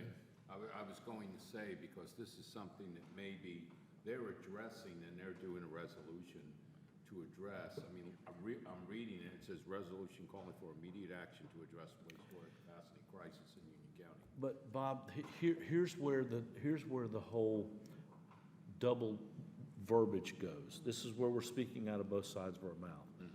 I'm pro-growth. I want this stuff to happen. However, there are things that you're gonna have to come to me for to get that growth. For your growth. So, And I can't, and you know what, I just don't want everybody, I mean, the people in Unionville shouldn't have to pay for your pump station. Yeah. Well, you know what? I'm not asking you to. I don't want them to. And I don't think anyone, and I'll let you go, I don't think anyone has ever put this in front of the county or the county commissioners. And I think if we can provide this, then, and listen, this is only good if we take care of our part on the back end. Right, and we've got to do that. And are y'all comfortable with the term 15 years and then the double, the estimated cost? My guess is the cost is going to be about $10,000 a year. I think they're going to be lower than that. I'm fine with the estimated double cost. Okay. The terms, if we need to renew it, let's say that the pump We can let station. them come back from, yeah. Wait, like we can, because if we don't have, if we don't need it anymore, there's some sort of gravity option, and we don't need the pump station anymore, we can be done with it. But after 15 years, we may still need it. And I'm okay having that, renewing this interlocal agreement to continue facilitating that area of the Heritage District paying for it. So is it renewable? I had it, we can do that. Because I had what it- they're well, gonna, what yeah. they're gonna say is after 15 years, oh, you guys are out, and then we have to pay for it, and then that's when they're gonna start falling apart, and then that's when we're gonna have to replace it and pay to replace it. Yeah, and I was That's gonna be thinking their they would, argument there. with including replacement costs, I figured that would give them money to build up a reserve. And we could replace it, we could, I still don't like it going on forever. No. I mean, because they're the one, they're in the Hey, business, not- they're in the I'm okay business and they get not. to charge rates. But, I'm okay not going on forever, but I would like it to be renewable at some point so that we can be like, look, we're gonna, because right now they're gonna say, oh, after 15 years, you guys are out. okay. So my last concern, and I don't know, this is probably built in there, one of the things they said, well, contracts are contracts, and when they break the contracts, we've been in a lawsuit with Marshville for 8 years now, and they're doing. Is there something in here that says, if we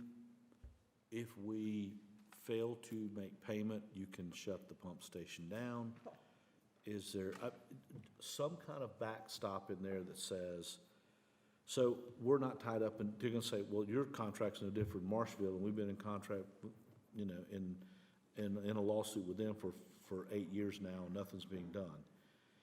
Is there, I mean, in everyone's normal world, if I don't pay my electric bill, they shut my electric off. I can add that, it's not in there now, but I can add that. So that if there's some type of, and I don't know if it goes under termination, but just saying that if we don't make our payments, we are going into this contract in good standing, in the fact that if we default in payments, you have the option of. And I would draft it similar to, I'm trying to think, they would have to give you notice, like a 15-day notice, because things happen, and we don't want it but that would certainly give them the right, we'll put, Let's do a little bit longer than 15 days. I'm pretty sure they're not turning off our electricity or our water. I'd probably do a 30-day notice, Yeah, in the event we have just- paid, in default, it's not cured within 30 days, they have the right to terminate, and that will be, the same language would be in the agreement with Jones Homes, and somehow that's gotta get recorded, yep. I wouldn't necessarily, I don't think you can legally shut it off if there's nowhere for it to go. I don't think legally you can do that, but what you could say is that you have the right, if we don't pay, to start charging fees above that, the prevailing party would get, and somehow interject that there's either an additional charges or whatever that is. But I don't think legally you can just shut off a sewer system. It's harder to do that than, I mean, they obviously can't. I'm just trying to answer every one of their concerns in one flush, one fell swoop, then it come back and they go, well, it looks good, but there's nothing in there for, like, with the situation we are Marshville. There's the attempt by us and the push by us to put some type of resolution in there saying that if we don't pay, that there are, again. Well, we just keep going back to them and says, okay, what do you want to change about it? well, yeah, and that's what I was thinking, see what they come back with. Right. And maybe we increase the term, if you want to start, but I'd like to see what they come back with. But do you want to increase that to 20 years? Yeah. So I equate this to, like, think about this. This would be, the group that was in power before just kept kicking the can down the road and kept telling us that was their big concern. They couldn't figure out a maintenance program or way to figure that out. We've done their work for them here, in the sense that we are presenting them. It's like taking the bus. County provides a bus for all the kids and stuff, but then there's these outliers here, and they don't have the money, or they don't want to deal with it. So that community is basically saying, we're going to get our kids to that bus line, so you can pick them up and then just continue the, not that I want to equate kids with wastewater. But it's, if you think about it, it's the same thing. We're getting the vehicle to where we need to go at no cost to them going Right. forward. in And they perpetuity. should be making some revenues off of it. We can do I could do an interest, a default rate. That may be a cleaner thing because you're a governmental entity. It should be collectible. If we fail to pay within 30 days, we'll pay interest of an additional 10%. And beyond that, I think you nailed it. I think I like it. It's clean, it's concise. I think if we get that last piece in there, it's going to be very hard for them to say no without knowing that it's political. Okay. I can make those changes.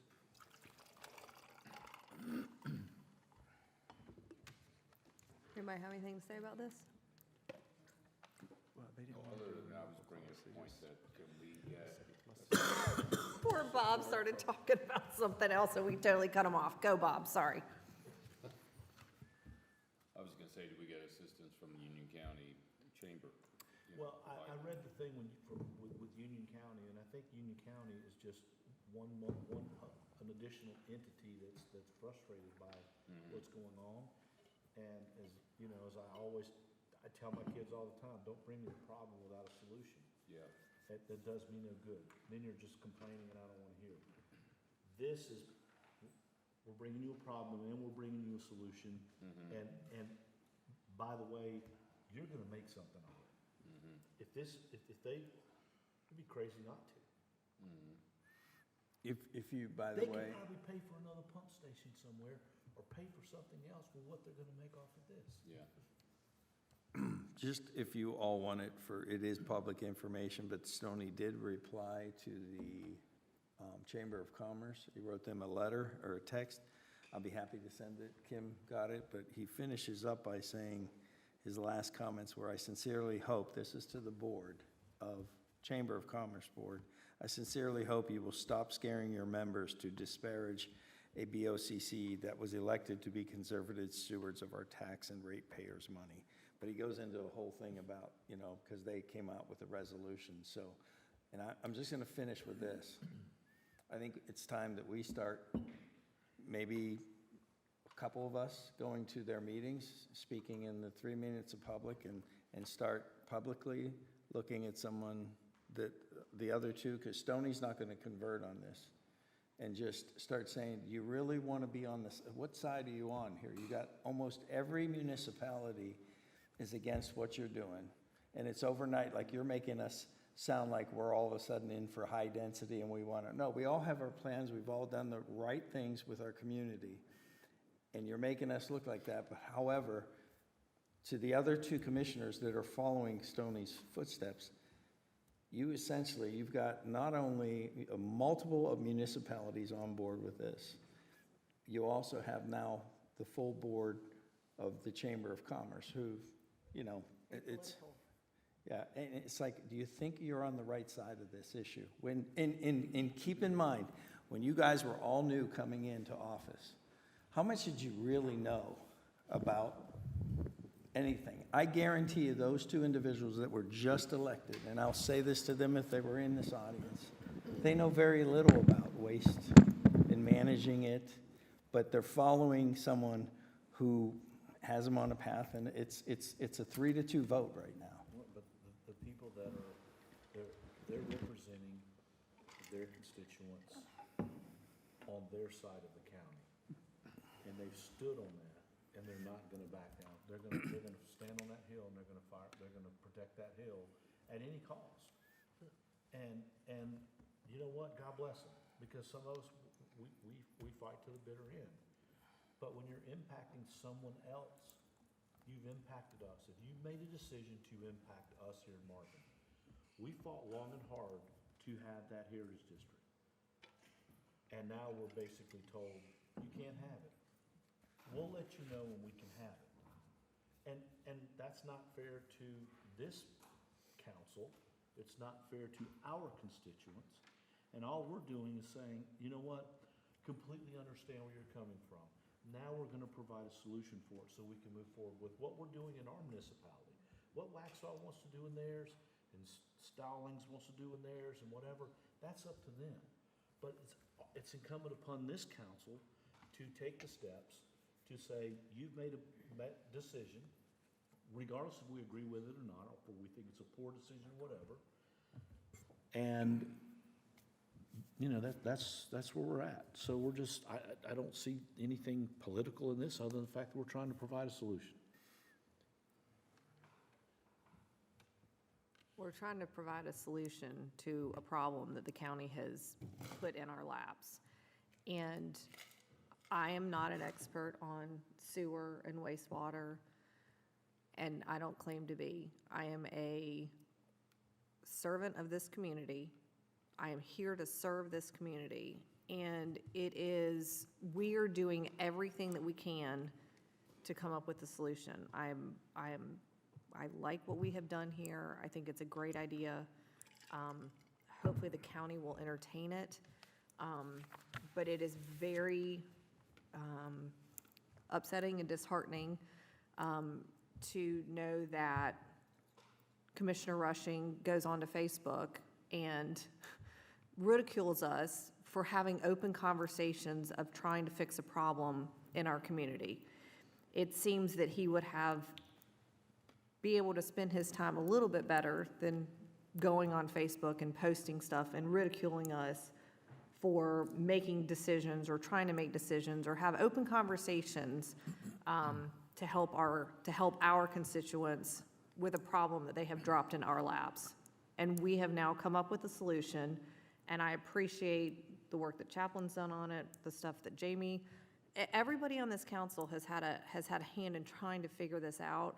And so I appreciate that, but, you know, stop hiding behind your computer and come and have a conversation with us. It's absolutely ridiculous. One thing I want to add to that, Kim, is that when you say us, because we've done this, us is not Marvin. Yeah. It includes Marvin, but us is Indian Trail, Stallings. You guys go to the WUMA meetings. So it includes, I would say that it includes the vast majority of that as well. So when you say us, it includes us, but it's not just us.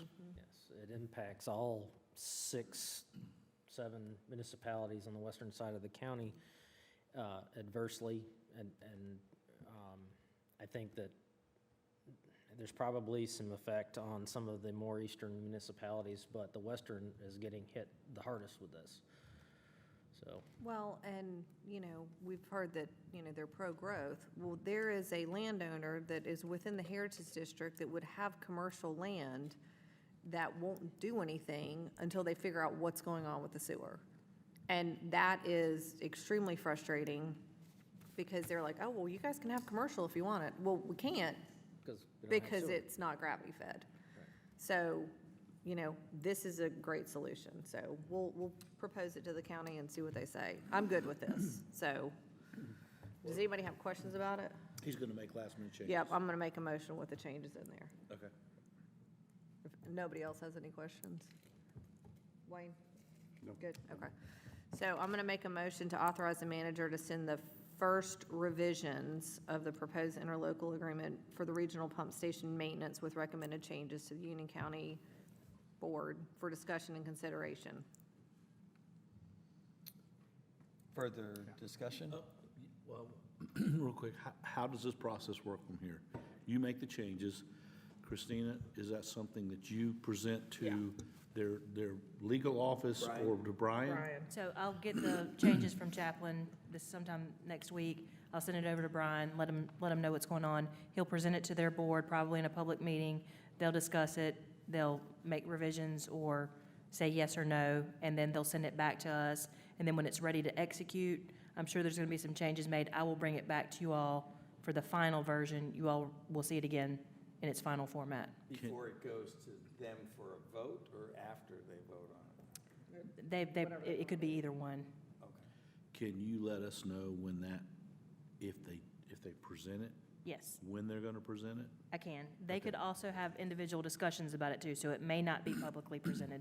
It could be one or the other, but I'll let them know if it is publicly presented to let us know. This is not us against them, it's just, we're just trying to provide a solution. Absolutely. All right, moving on. Oh, Nope, wait. Motion on the table. So, motion on the table. Further discussion. All's in favor? Aye. Aye. Motion passes unanimously. Moving on. Next up, discussion and consideration of entering into agreement with Union County for establishment of municipal-operated sewer system. Can I jump in real quick? I don't particularly want to have this discussion until we know if they're up for the pump station or not. It's a moot point if they're going to do it. I agree. I mean, that's, All right, so we're going to table this until we know more about this, what we just passed. Does Chaplain know? What? What was your question? I'm sorry. We want to table this. Oh, Until we know what the county's decision is on the It's not pump worth station maintenance. The time discussing it if, I thought I thought that was a county-driven thing that they were discussing. It is, but yeah, if. but they but haven't if- heard our first response yet. Okay. This is our first response of, we'll pay for the pump station.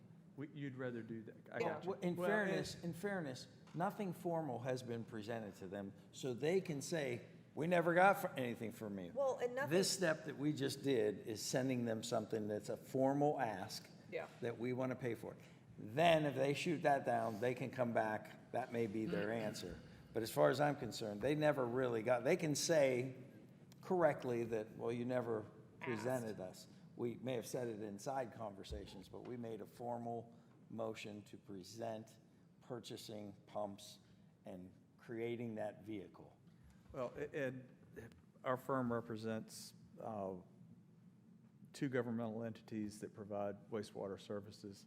So what I was going to present to you was actually going to support what you just did, because I was going to tell you, even if it's a smaller operation, I went through some of the things you were going to have to do. Even though you wouldn't have a MPDS discharge permit, you were still going to be in the water, or really the sewer business, and have all these regulations. But we can save that for another day, but it actually, I think it would substantiate what y'all did. Because it's, getting into the business is getting into the business, and y'all would have to have regulations, staffing, invoicing, and everything else. So we good on tabling that? Yep. Okay. We don't have to set a time for that yet? Nope. No, I'll just put it back on a subsequent agenda when we're ready, when we get a response back from the county. Okay. Next up, a review of council meeting minutes. I have no changes. You said that like Vince Vega. I have no changes. I have no changes. All good? No changes? So those will be on the consent agenda for the next meeting. Perfect. All right, thank you. Next up, we have consider adoption of resolution directing the clerk to investigate petitions Chaplain. received under GS 160A-58.1, So moved. non-contagious voluntary annexation. Contiguous, this is a contiguous voluntary annexation. So Kim has so moved it, but just really briefly, this is a parcel that is on Crane Road. It is at the very end of Crane Road. It's not the very end. Is it a satellite? It would be a satellite. It is, He only said that because I told him that earlier. I trying to know, sound I'm smart. asking. it is directly adjacent to the town of Weddington's borders, but it is within our annexation area. So if we did move forward with this, it would be an island, but you would be establishing a presence on Crane Road. It's worth considering. You are required to offer the same level of services to satellites as you do to your principal corporate limits. So moved. You sure? Yep. It's not that far down Crane Road. Crane Road's not that long. I know, but I'm just wondering if we're putting ourselves out there to commit to anything. Trash. trash, that's it. It's a couple miles, okay. Not our problem. All right, motion's on the table. Yep, motion's on the table. All's in favor? Aye. Motion passes. Come on in. All right. Next up, consider adoption of resolution directing the clerk to investigate Oh, wait. Why did I, it's not coming up there now. Consider adoption of revised fee schedule. So moved. Second. Sorry, Jill. No, She's a, I don't care. no. You don't like it? No, I'm just making sure we're not just walking right over that. And no questions from council on the changes. I only say it when I do my homework. Okay. Further discussion? All's in favor? Aye. Aye. Motion passes unanimously. Next up, consider adoption of general fund budget ordinance for revenue for roundabout overages, Marvin Day sponsorships, managers discretion funds, and fund balance appropriation for new mower. So moved. Anyone else for discussion? Anybody else want to say anything? All's in favor? Aye. Next up, we have information only on finance director update. So moved. Jill, It's okay, I don't want to talk anyway. no, you're talking. You always want to talk. Oh, wait, you got your big one coming up in a little bit. Do you want to tell us anything, or could we have, can we just read it? Yeah, it's just for informational purposes only. Our budget ordinance requires us to Yeah, this let is you know when actually we're the work moving money I know. between can't interline just- transfers, so we're just doing that per the ordinance. Okay. Thank you, Jill. We'll have another one Perfect. Good job. All right. Further discussion? No, there's no vote. I thought there was a vote. Purposes. Okay. I'm losing track here. You're going too fast. Keep up, buddy. Well, we are in a work session. Consider adoption of the capital project ordinance for Winmore LLC surety bond. Let me take it. We did it too. Yes, So and this no. is just the capital project ordinance to allow us to accept the money and then expend the money whenever they actually get the work done. We can't legally take the money and then spend it without it going through our system, so that's all this is, procedural. Because we had already covered. Yes. All right, so I'm gonna make a motion to adopt the capital project ordinance for Winmore LLC surety bond as presented. Further discussion? All of those in favor? Aye. Motion passes unanimously. Next up, we have discuss and consider adoption of resolution of opposition to Senate Bill 675. No, different one. So this is a different bill. Totally different. This is different. Or 675. This is the one where they want to do away with ETJ. Which is bad for us. So the league actually sent out a notice on this. We kind of modeled the league's resolution of opposition. Hunter can go into the detail if you want to, but it is bad law. The league is asking for support to adopt resolutions to oppose this so they can have representative voice for municipalities. And if you have further questions, he can go into more detail, but it's just us saying we support what they're doing. And we all got an email from the league about it a couple of days ago, and I sent it to Christina, and I was like, this does not look good. And she's like, no, it's not, basically. So, This isn't the one you're thinking of, that's No, I know, but 615. I thought I had heard that this had already been voted on. This went to Maybe it was committee, What's yes, that? this went to committee this week, and there was supposed to be a committee vote, I think, yesterday. Or I think I just got an email like literally in the last hour or two, I haven't read it yet, but I think there's a third revision now to this bill. Either way, this bill's in short, basically trying to eliminate municipal ETJ authority, which, yeah, right now does not impact us because we don't have an ETJ. We are trying to work with the county on achieving that, but the bigger issue is that there's a lot of municipalities out in North Carolina that do have ETJ. There's 14 counties out of the 100 that don't even have zoning at all, so that ETJ authority is huge. On top of, there's some other miscellaneous changes. One of them, once again, they're trying to reduce minimum lot size or make it where we can't regulate minimum lot size for residential structures. So it's just one of those where I don't really know what they're trying to do, but. It's a Frankenstein bill. Yeah.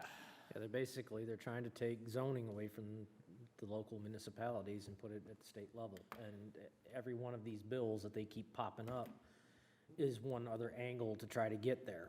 There was something on, I thought I've heard something on the Spectrum thing about this, and maybe I heard it where they're like opposed to it. And I thought someone said this isn't gonna make it or whatever, so that's, All right, well, I'll make a motion to adopt the resolution of Yeah. opposition to Senate Bill 675 as presented. I think that's where we're all at, correct? Yes, absolutely. oh, absolutely. Okay. Oh, yeah. All right, all those in favor? Aye. All right, motion passes unanimously. On to open topics, communications. You didn't have an open topic? Oh, no, open topics, anyone? I don't. What? I'm sorry, it blew right through. I Open don't have topics. any open topics. You don't want to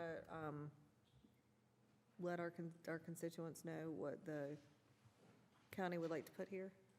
Oh, yeah, that was, just want to point out, I got wind that, I didn't hear it, but it was said in public that they were looking for, I guess the county, in an open meeting, the county was discussing a potential new jail that is potentially, they're looking at. And our friend Stoney, in a public meeting, suggested that Marvin may be a good location for that. So just thought that was interesting with everything going on. That, and I don't know if he laughed or what in it, but he did, mention that. And just so you know, we're listening to Stoney and our constituents are listening. Cracks like that is it just tells you where your priorities are working with the Village of Marvin, and we don't appreciate that. Do you want to say anything? No, that was very good, thank you. Moving on, we're going to go on to communications. So, same as every month, we're closing out the Marvin Day communications. Let me know if there's anything you want to see, anything you want to take away. Looks good, Short and sweet. looks good. All right. Next up, coffee with council. Debrief. Well, Councilman Wortman and I had it this week, and we had no visitors. So, I was there. We Well- had one visitor, the mayor. the mayor did was come and there. visit with us. We got work done. We We did did get our work done. homework assignment. But again, if you have issues with what's going on in the Village of Marvin, please come and see us at Coffee with Council. Call us, schedule an appointment, come to a meeting. We would love to talk to you. If you're happy with what we're doing, you can do all of those things as well. So, I just am going to guarantee if we change the communication and say cocktails with council, they would show up. Or do that one time. Jill, you're gonna have to man them then. Yeah. All right. Thank you for the debrief. Next up, reports and updates, managers report. Working on Marvin Day, that's all I've got. Marvin Day. What's Marvin Day? Yay. Your schedules are in front of you, so homework, take it home, look at it, make sure it looks good, make sure there's no issues. If there are, email or text me, and I will send a revision out next Tuesday. That's all I have. It's time-consuming, Marvin Day. Okay. Planners report.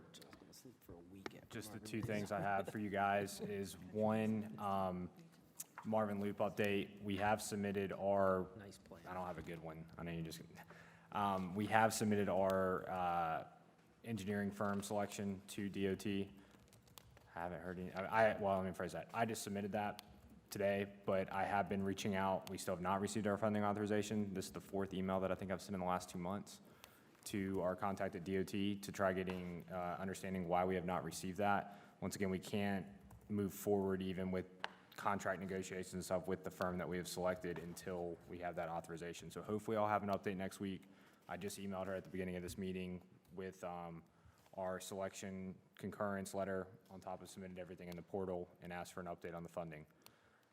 The second thing is the second public information involvement meeting for the ZEPSA rezoning, the Heritage District rezoning, will be Tuesday, June 6th, from 4 to 7.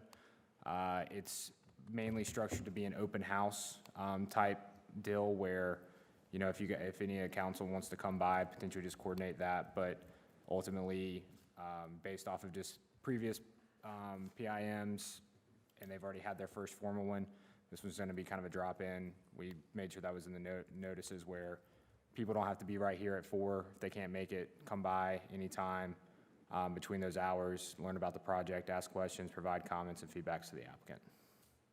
Other than that, that is all I have. And that's the PIM for next week. 2 weeks. 2 weeks. 2 weeks. Oh, that's not, The 6th. that's right. Sorry, my bad. And for the record, I'll be there. Okay. You warning people. 4 to 6, gotcha. 4 to 7. 4 to 7. Okay, thank you.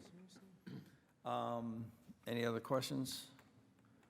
Next up, a little thing called Marvin Day Planning. That's Marvin Day.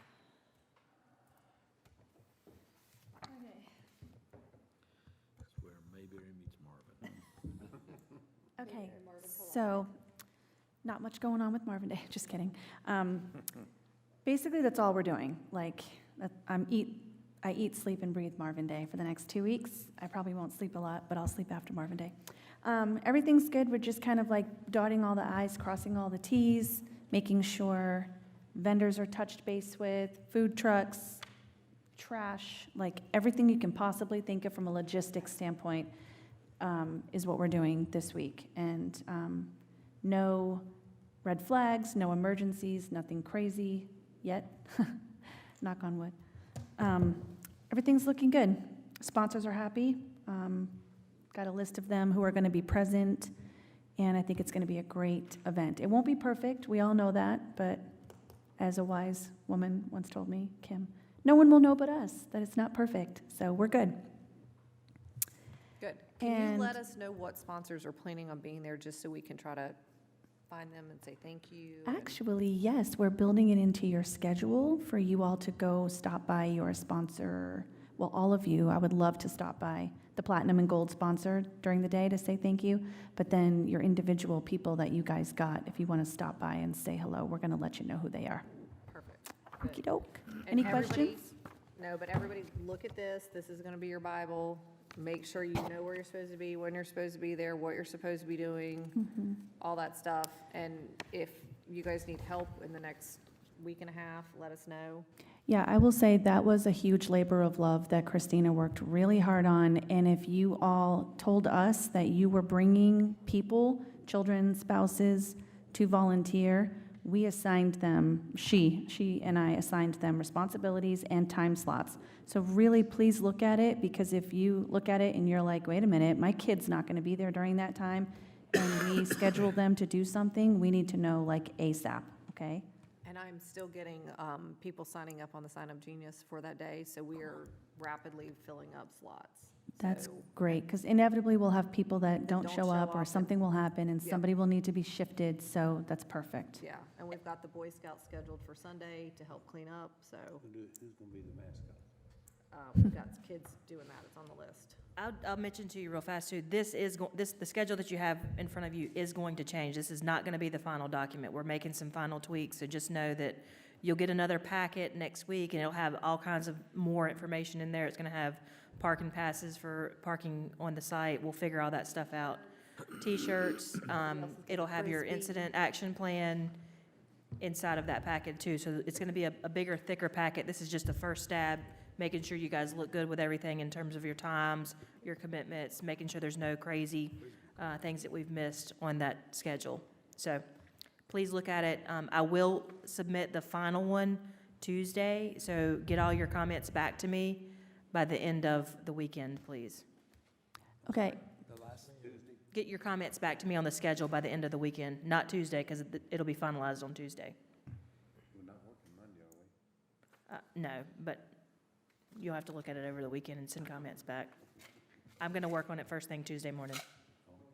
Do either one of you need me to have a conversation with anybody that is not getting back to you on doing things like an RV or walkie-talkies or Anything like that? I've asked, he's got it covered. But your deadlines are in your schedule, so just make sure you check your deadlines. So Kim, that's a yes and no. Okay, two things I will update you all on. Some of you may have heard about this or see me crying in my office, but the sponsor who was going to do an in-kind donation of all the signs and banners for Marvin Day has last minute pulled out. And so that's why it took so long for those banners to go up. The banners are up in the roundabouts. Did you all see them on your way here? Okay. So thankfully, my other vendor, he's fast, he's awesome, he's done this a million times, he loves me and he feels sorry for me. So he is gonna get those signs rocking and rolling super fast, probably have them by Tuesday or Wednesday. These are the signs that we just need to put up at the park and all the little snipes and stuff. So that's in progress in case you're wondering what the delay is. And then as far as the T-shirts for council, staff, and volunteers, that order has been submitted. The proof is being finalized today. We had some issues and delays with it for a multitude of reasons. The estimated date that those T-shirts will be here is June 1. That's like cutting it close, y'all. I'm trying to get that date like a day earlier, just so I can breathe. But they will not be late. That's what I am told. So 6/1, they will be here, which doesn't give me a lot of time to get them to you all. So be prepared. You're going to be here 6/2 anyway for the Friday night stuff. So we will have your shirts for you to take home and for your family members. But that's why you don't have your T-shirts yet. They will be here next week, okay?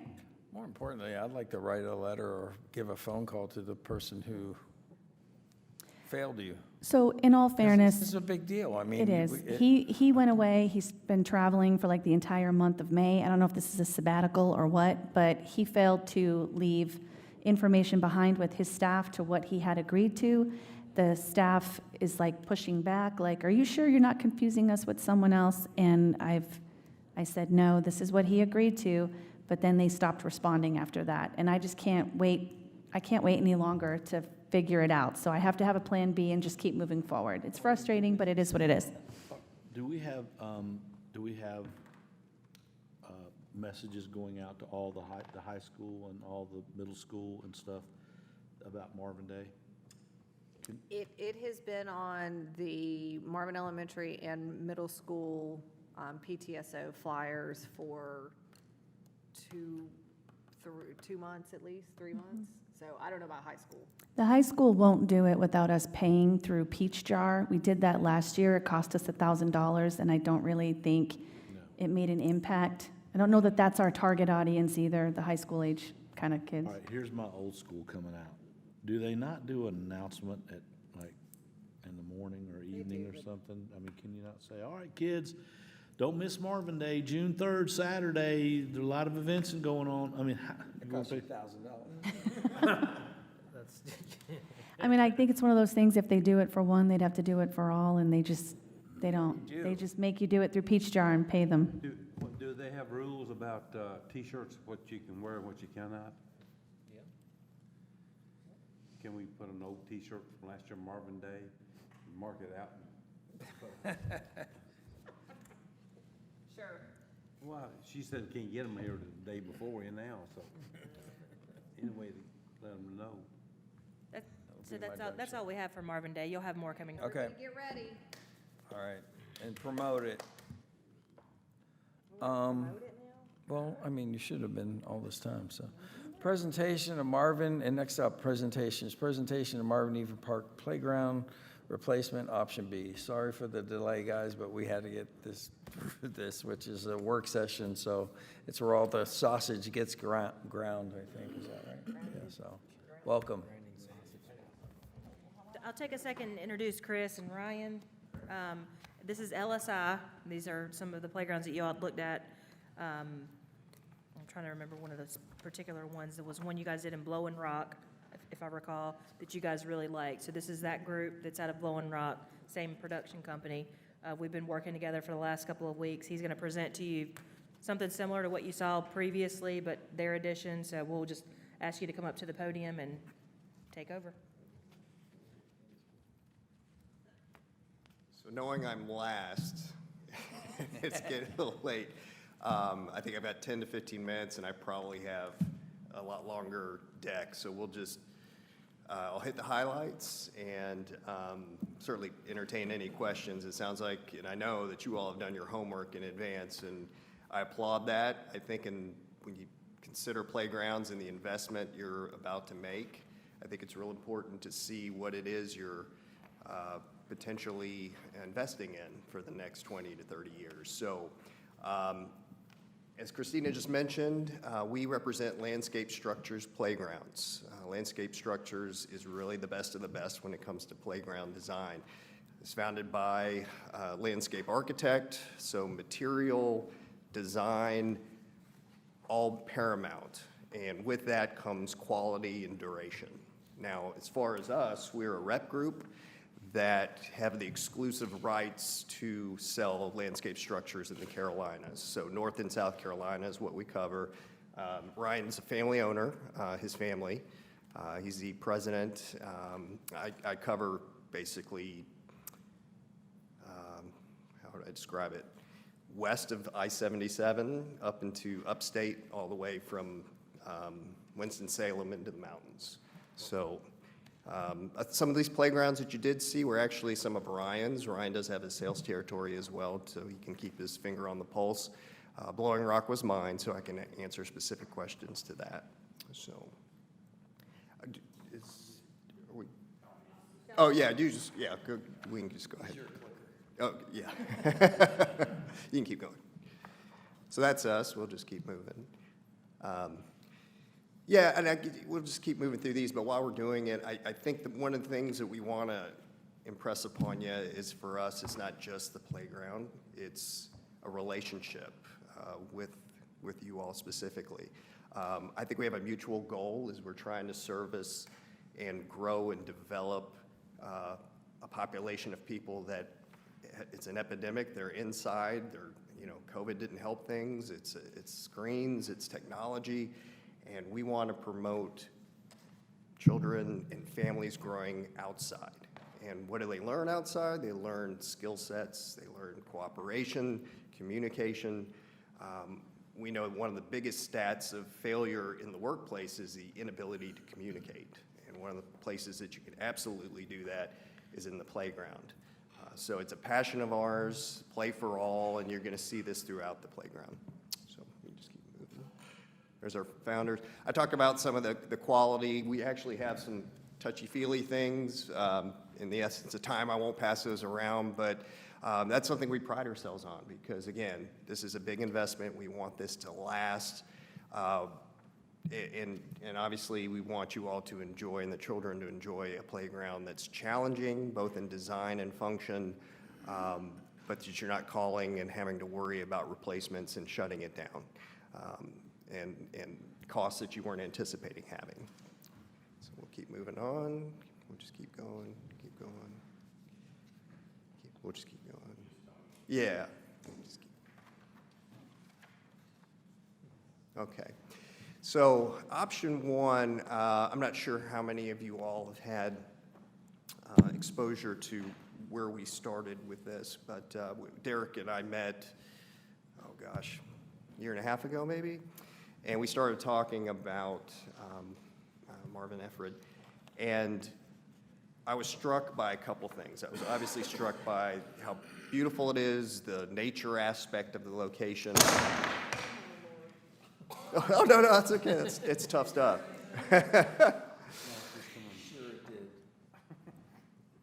Yeah, and what you're looking at there is just some of our material. So that post right there, you can see it's 3 parts to it. So we used a high-quality galvanized steel. We use a primer, which most companies don't use. And then we use a it's our formulation. It's a super high-quality paint. It's just this side of a paint that you'd find in a high-quality car. If you look at our posts, which have a 100-year warranty, you'll find that if you look at them 10, 15 years down the road, they look like they're brand new. Aside from playground, scuffs or what have you. But if they're left to their own devices, that material is going to last a long time. But back to the playground. So, if we can go back one. So the red, what the red represents, those red dotted lines, is the use zone. So when you look at the playground and you see open space, you may wonder, well, why do we have open space? Well, it's because we have to have it in order to have our safety zones that are required by law. And swings have it, playground equipment has it. Rule of thumb, it's usually about 6 feet out. With swings, it's twice the beam height, so it's really 16 feet out. But we can move to the next one. So what's really neat about this design, this is called the Canyon Collection, and it's our version 2, if you will. The Canyon Collection, we've taken rock climbing and nature climbing to a whole nother level. We actually went out to Granite Falls and took molds of playgrounds that had the right texture, the right design, took them back to our warehouse, and created what we think is just an amazing collection of designed rocks that are made from glass fiber reinforced concrete. So it's fabricated in our warehouse. It's got rebar cages. This material is super hard, up to 1,400 PSI. We also are able to hand texture it and paint it so it looks just like rock.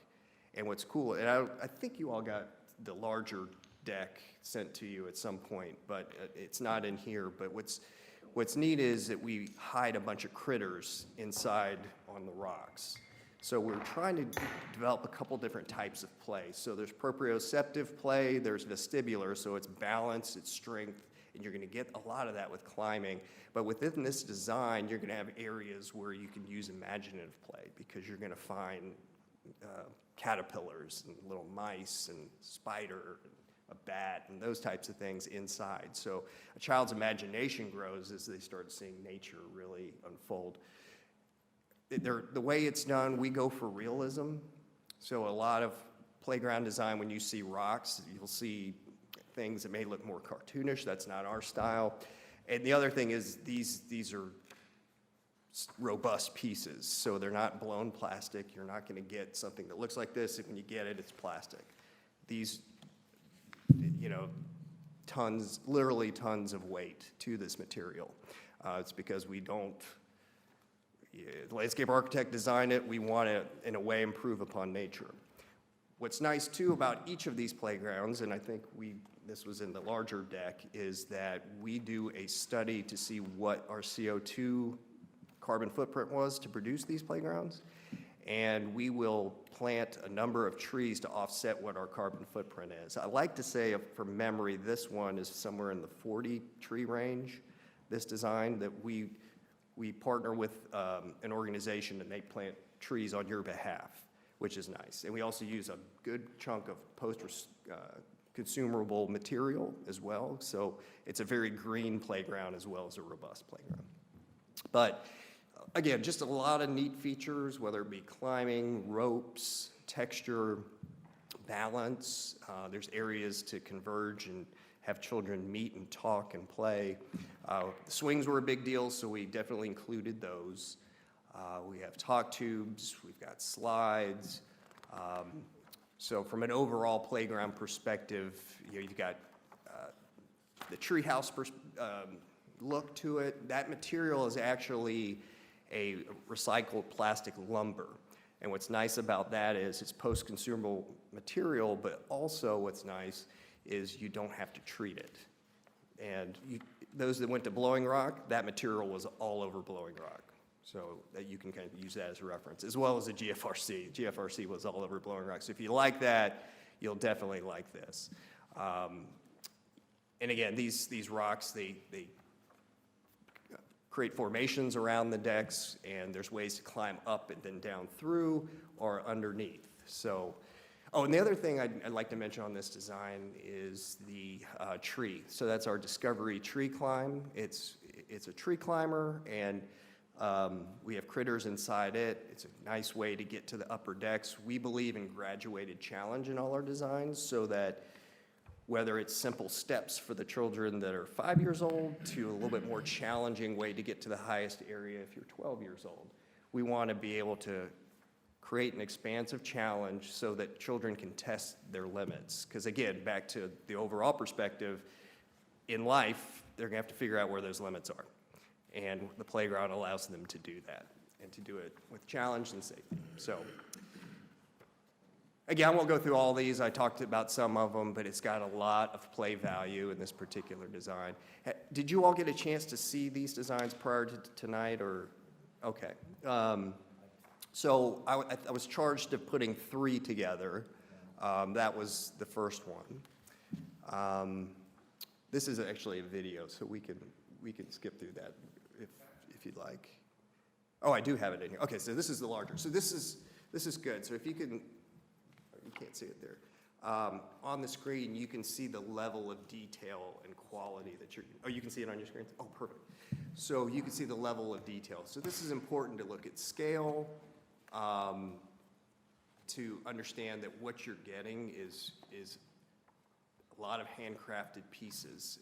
And quite frankly, when I drive around the village of Marvin, I just think these really complement your town very, very well.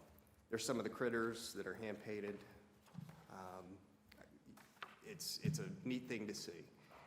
And there's also an ascent rock, so that's part of what we got at Granite Falls, part of our molds that we've used, and we just use that as a climbing piece, and the Discovery Tree climb. So you got a raccoon and squirrel, and those are our, if you saw our Blowing Rock, we had those as well. So those are our log steppers. And each piece has different areas of development. So whether it be this or the climbers, what have you, we really target what those pieces can potentially be in terms of a child's development. So just about all made in America, which is nice. And that also means that if there's ever a need for a part out of Minnesota, we can get it within a few days. And if it's really important, we can usually get it overnighted. So that's a big help in our world. Okay, so that was design 1.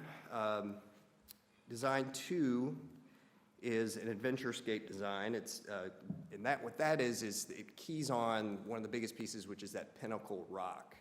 But it also has a Discovery Tree climb. It also has a lot of the recycled plastic lumber. That rock right there is 4,000 pounds and is about 100 inches tall by 84 inches wide. So it's got a lot of scale to it. They're just amazing pieces. But yeah, we can go to the highlights, sure. So again, some of the things are repeated, some things aren't. I mean, again, I don't want to go through everything. We'll be here a real long time, but again, just wanted you to look at the texture and what this rock that you'll be getting. We also have mushroom steppers, which we use to help children with ingress and egress on a playground, imaginative play. Again, just about all of it produced in the U.S. And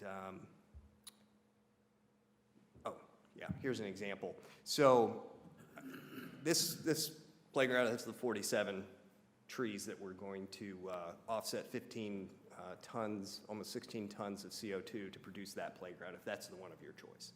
So each of the playgrounds are that way. This playground is 11,000 pounds. So the amount of material that we use, if you look at a playground that is of similar size from a competitor, it's probably 30 to 40% lighter because our decks are thicker, our material's thicker. Again, longevity, quality, that's what we're going for. Back into option 3. Oh, and by the way, the 2 options before that, they don't have pictures of the swings. All of them have swings in the pricing, and so when you look at the layout, we will have swings there. With this particular layout, kind of a 4-corner layout, what we did figure out is we would have to push out the borders, the existing borders a little bit, but it shouldn't be a problem. But this piece here is also the Canyon Collection. It's Collection 4, and that's 3 rocks kind of around a canyon deck.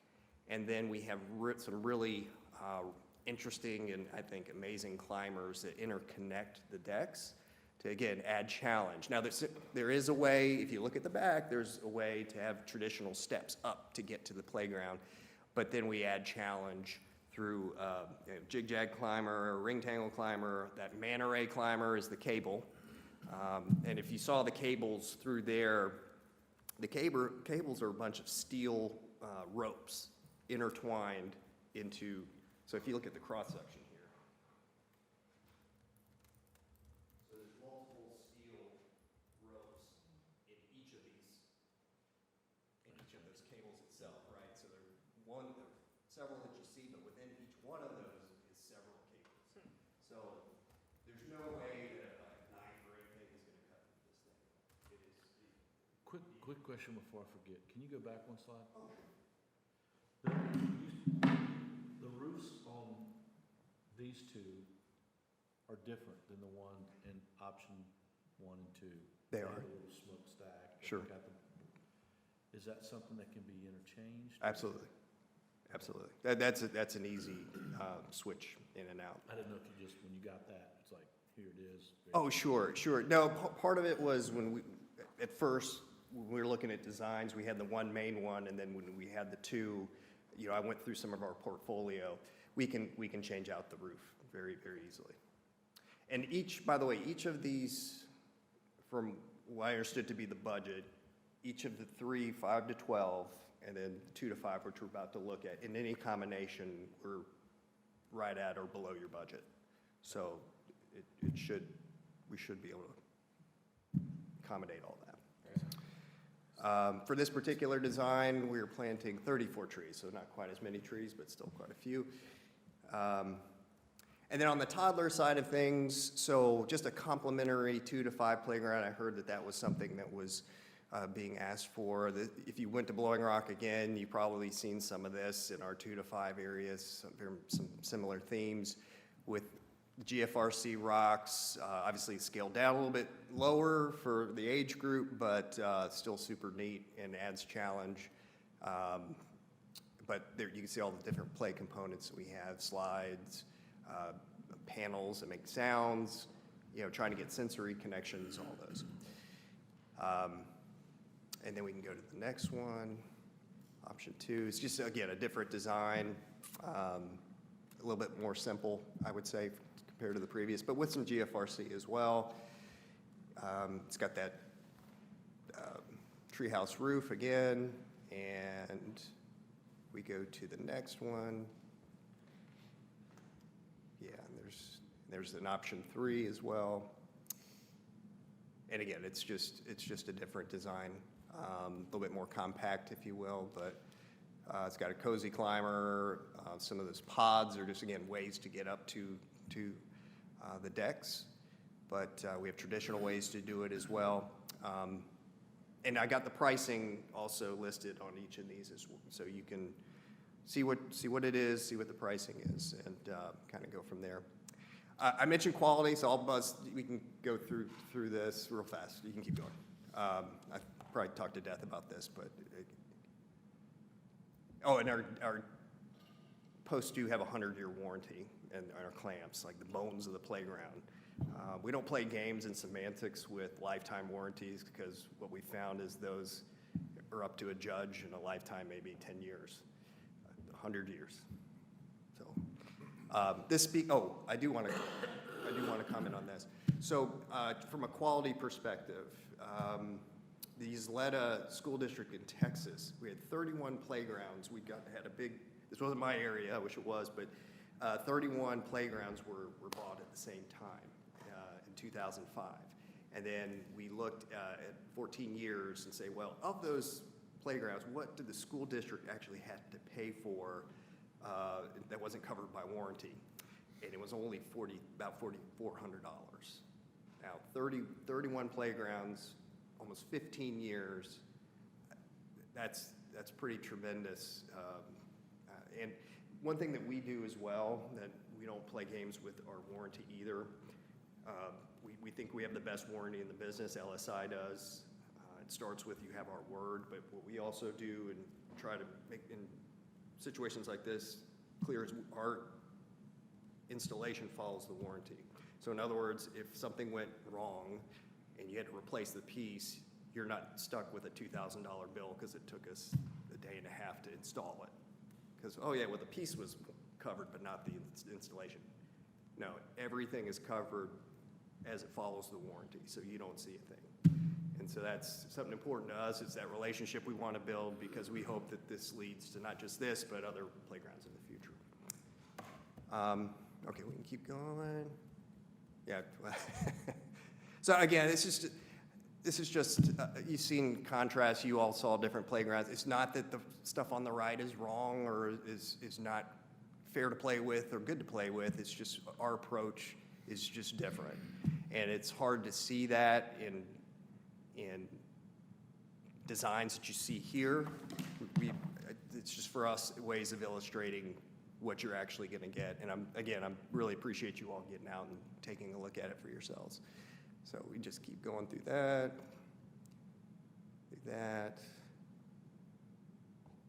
As far as your Yes, sir. material and quality, something popped in my mind when I saw a picture of a little girl climbing on the sort of a ladder, but it was metal. How does it hold up with like heat? Does it have a retention, or they tend to get warm? Great point. So anything that the human touch could possibly touch, like the decks or the handholds, we use a material called Tender Tough.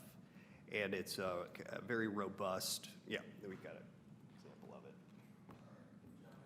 Yeah, there's a portion of our deck. So it can be the hottest day of the year and you can walk barefoot on that or touch so it's slightly warm, but there's no concerns. So but great point. And this is Blowing Rock, so those who've seen it have seen this in person. We just like to show that when you see one of our renders, that our goal is to exceed what you see. And this was a labor of love. We installed this back in 2020 during the pandemic. If you've been to North Myrtle Beach, this is in Barefoot Landing, actually, near Lucy's.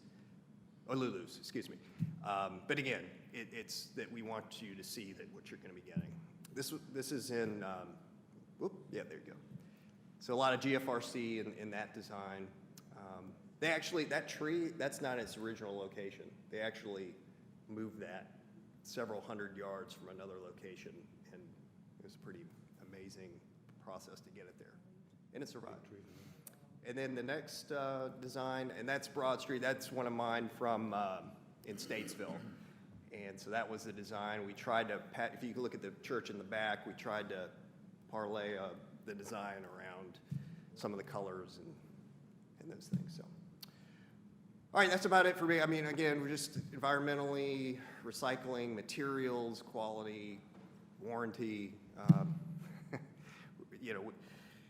We're excited about the opportunity to be here. We certainly would love an opportunity to prove ourselves to you. Appreciate your time. I know this has been a long evening for you, but any questions? I know you've had a chance to look at playgrounds and ours in particular that we might be able to answer. Do you, when you're, if you were to be contracted, if the existing unit that's there now at Ever Park, you remove all that? Is that part of the cost? It's not in the pricing, but we can remove it. Okay. It's something that we can do and have done in the past. Okay. Sure. Without looking at this, looking at option number 3 with the 2 to 5 and the swings were included, what was the price on that? Because I saw it on one behind, the first one, I saw it behind the stop video, the end, the thing that's at the bottom. Sure. But what was the turnkey for option 3? Is that the 5 to 12 option 3? Yeah, with the 5. Okay, so the swing, or the 5 to 12, that portion, and you all, am I right? It's pre-tax, right? Pre-tax figure? Okay. So the version 3, which is the 4-corner design, right? Yes, right. Okay, that is $170,000. And then with the 2 to 5? And Well, we had three, so if it's the first one. Oh, okay, okay. It was 57,000, that was the more robust one. Okay, And then the second one was 53,000, and the second one, or third one was 36,000. okay. So if you like 3 and 1, so that would put you right around 200,000. So with,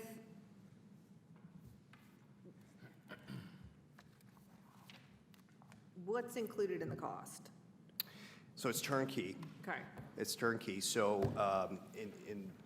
back to when we discussed it with Derek, the only thing that's staying is the borders. I think they wanted to keep the existing, in the 5 to 12 area, the railroad ties, Yep. that would stay. But as far as the rest, it includes playground, installation, surfacing, drainage, the whole. Removal of the old one. Well, we would just got need to asked about that. add We didn't have that. We can add that. Okay.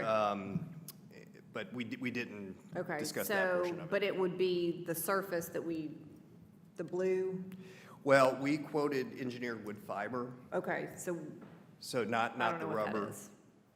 I'm What sorry. I don't know what that is. Oh, sorry, that's playground mulch. That's what you have Playground currently. mulch, okay, Yeah, I'm okay. sorry. Nope, that's okay, Our that's lingo. okay. Yeah. I'm like, I don't know what that means, you know? Yeah, so, Okay. and that mulch is, it's tested, it's approved, it's got ASTM approval, IPM approval, excuse me, in that we do drop tests, or they do, to get it approved, so that it qualifies, it doesn't have any sprayed chemicals on it. I mean, there's very specific, so you couldn't just use mulch. Oh, I got a deal at the mulch place down the road, they just shredded a bunch of trees.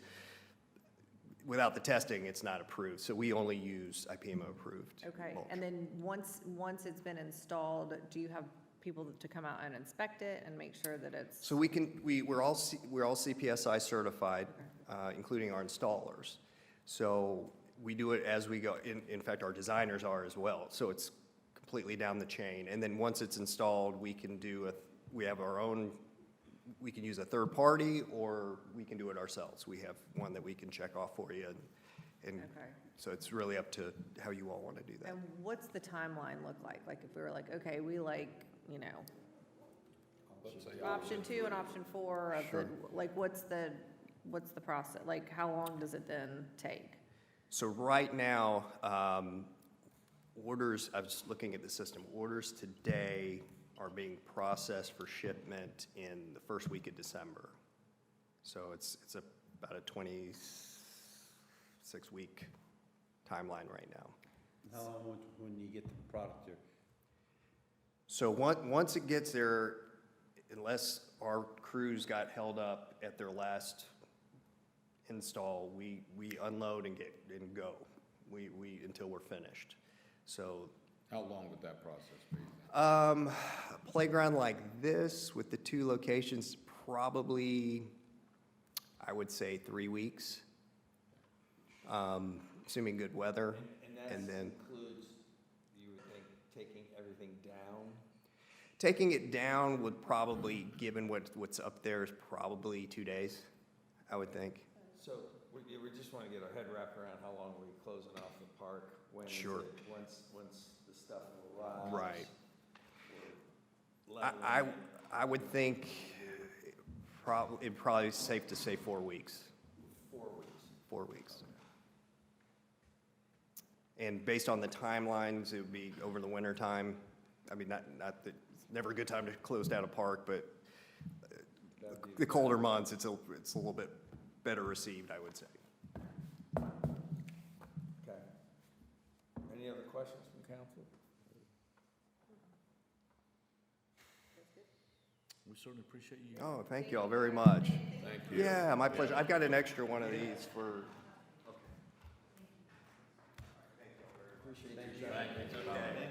Thank you.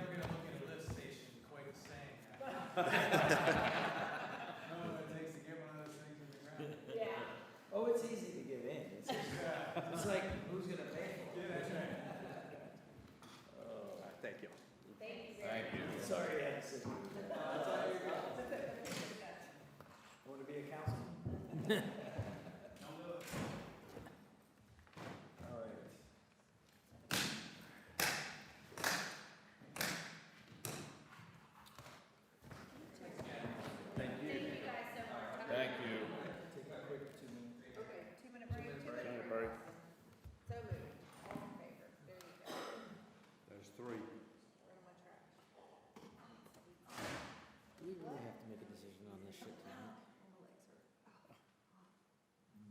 what time do you start in the morning? 9?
Hold on, what am I gonna do then if I don't have to make? I'd like to- Then get your beauty sleep, don't worry about coming. I did I'm not. gonna be up Are we for back on? school and EOGs and all this stuff. All right, we're gonna get reconvene, like to reconvene the meeting. I'd like for you to zip it over there. I'd like to get out of here tonight sometime. All right, so next up, we did, Review of action item list. discussion, consideration, playground presentations, and selection of preferred option and a vendor. I like the first vendor. You did? Yep. The reason I like the first one is because they had us from A to Z. We didn't have they had all the costs included, everything packaged up. They had everything put together, timeline, everything. Drainage, tear down, because their proposal doesn't have tear down. We're gonna have to add that cost in there. They're kind of give and take on the time. They were a little more expensive, but they had the artificial. I think if you put the, you add the two together and put them all together, we're comparing apples to apples and pricing, you're a few $1,000s. They have the artificial matting, Yeah, not the wood mulch. yeah. Which I like better for a couple of reasons. The second one had the artificial. And they had, they had mulch, and the first one had rubber. The rubber matting can be cleaned if it gets dirty from whatever. The mulch is mulch, so it has to be replaced on a regular basis. It washes with rain, washes out, kids kick it out. There's a Throw lot of it. different maintenance issues. Throw it at each other. Yeah, there's maintenance issues involved with natural mulch. Maybe I or changed my mind. playground. So, I kinda like the artificial playground matting better, and that was on the first company. Mhm. They included that in their price, and like you say, everything was included. The other thing that I liked about it is the fact that they have a 10-week order window. This guy is saying December, Yeah. that before they even 26. show up. We're forgot about by December. Yeah, so, yeah, I mean, if we're gonna do this, I want to get it done early fall. December, we're talking about rain, we're talking about cold, we're talking about delays for Talking about construction. because Christmas, it's time of New year. Year's. We're doing this in, when did she say, October? Yeah, well, No, yeah. November? We're on, Yeah, Yeah. yeah. They're on our It's time. year to get it done, it's perfect weather. I will tell you that I was enjoying this and having fun of being prepared and looking at this thing, and I've seen all sorts of playgrounds, but more importantly, I've seen Eford Park, and I knew the vision, just like I knew the vision of the White House would one day possibly be a restaurant. I looked at Eford Park and I said, but, yeah, not at the other, we gotta turn that, no, we're gonna turn that into a restaurant too. Denny's. But I gotta tell you, I go to Eford Park all the time, with grandkids, and I just love the park. And it was so important that what was going to be built there fit in there. And, the first group shared the same appreciation. They really took it on. And then when I looked at option number 3 with this timber, I mean, the wood, and when I seen this, and I totally agree with everything everybody's saying here, they're including the, turnkey is, we're gonna remove it, we're bringing the stuff in, and if you look at option 3, I mean, specifically, it looks like a mass of, timber. It looks more wooded. It looks like Jamie asked the question about the roof. And when I saw the roof on what they were offering for option 3, and I went, okay, option 1 had the smokestack. The other one seemed to be more richer. Well, They were had trying critters to too. go with the feel and the theme. And Yeah. If he said that you could present any roof you want on it, then why didn't you come with what it Yeah. is supposed to look like? Yeah. Because that, to me, looks It very look, fake. theirs just looks very linear with a lot of metal, and I know the paint could be colored and everything else, but it looked like it was a lot of metal and everything else, and I'm sure it lasts very long and all that.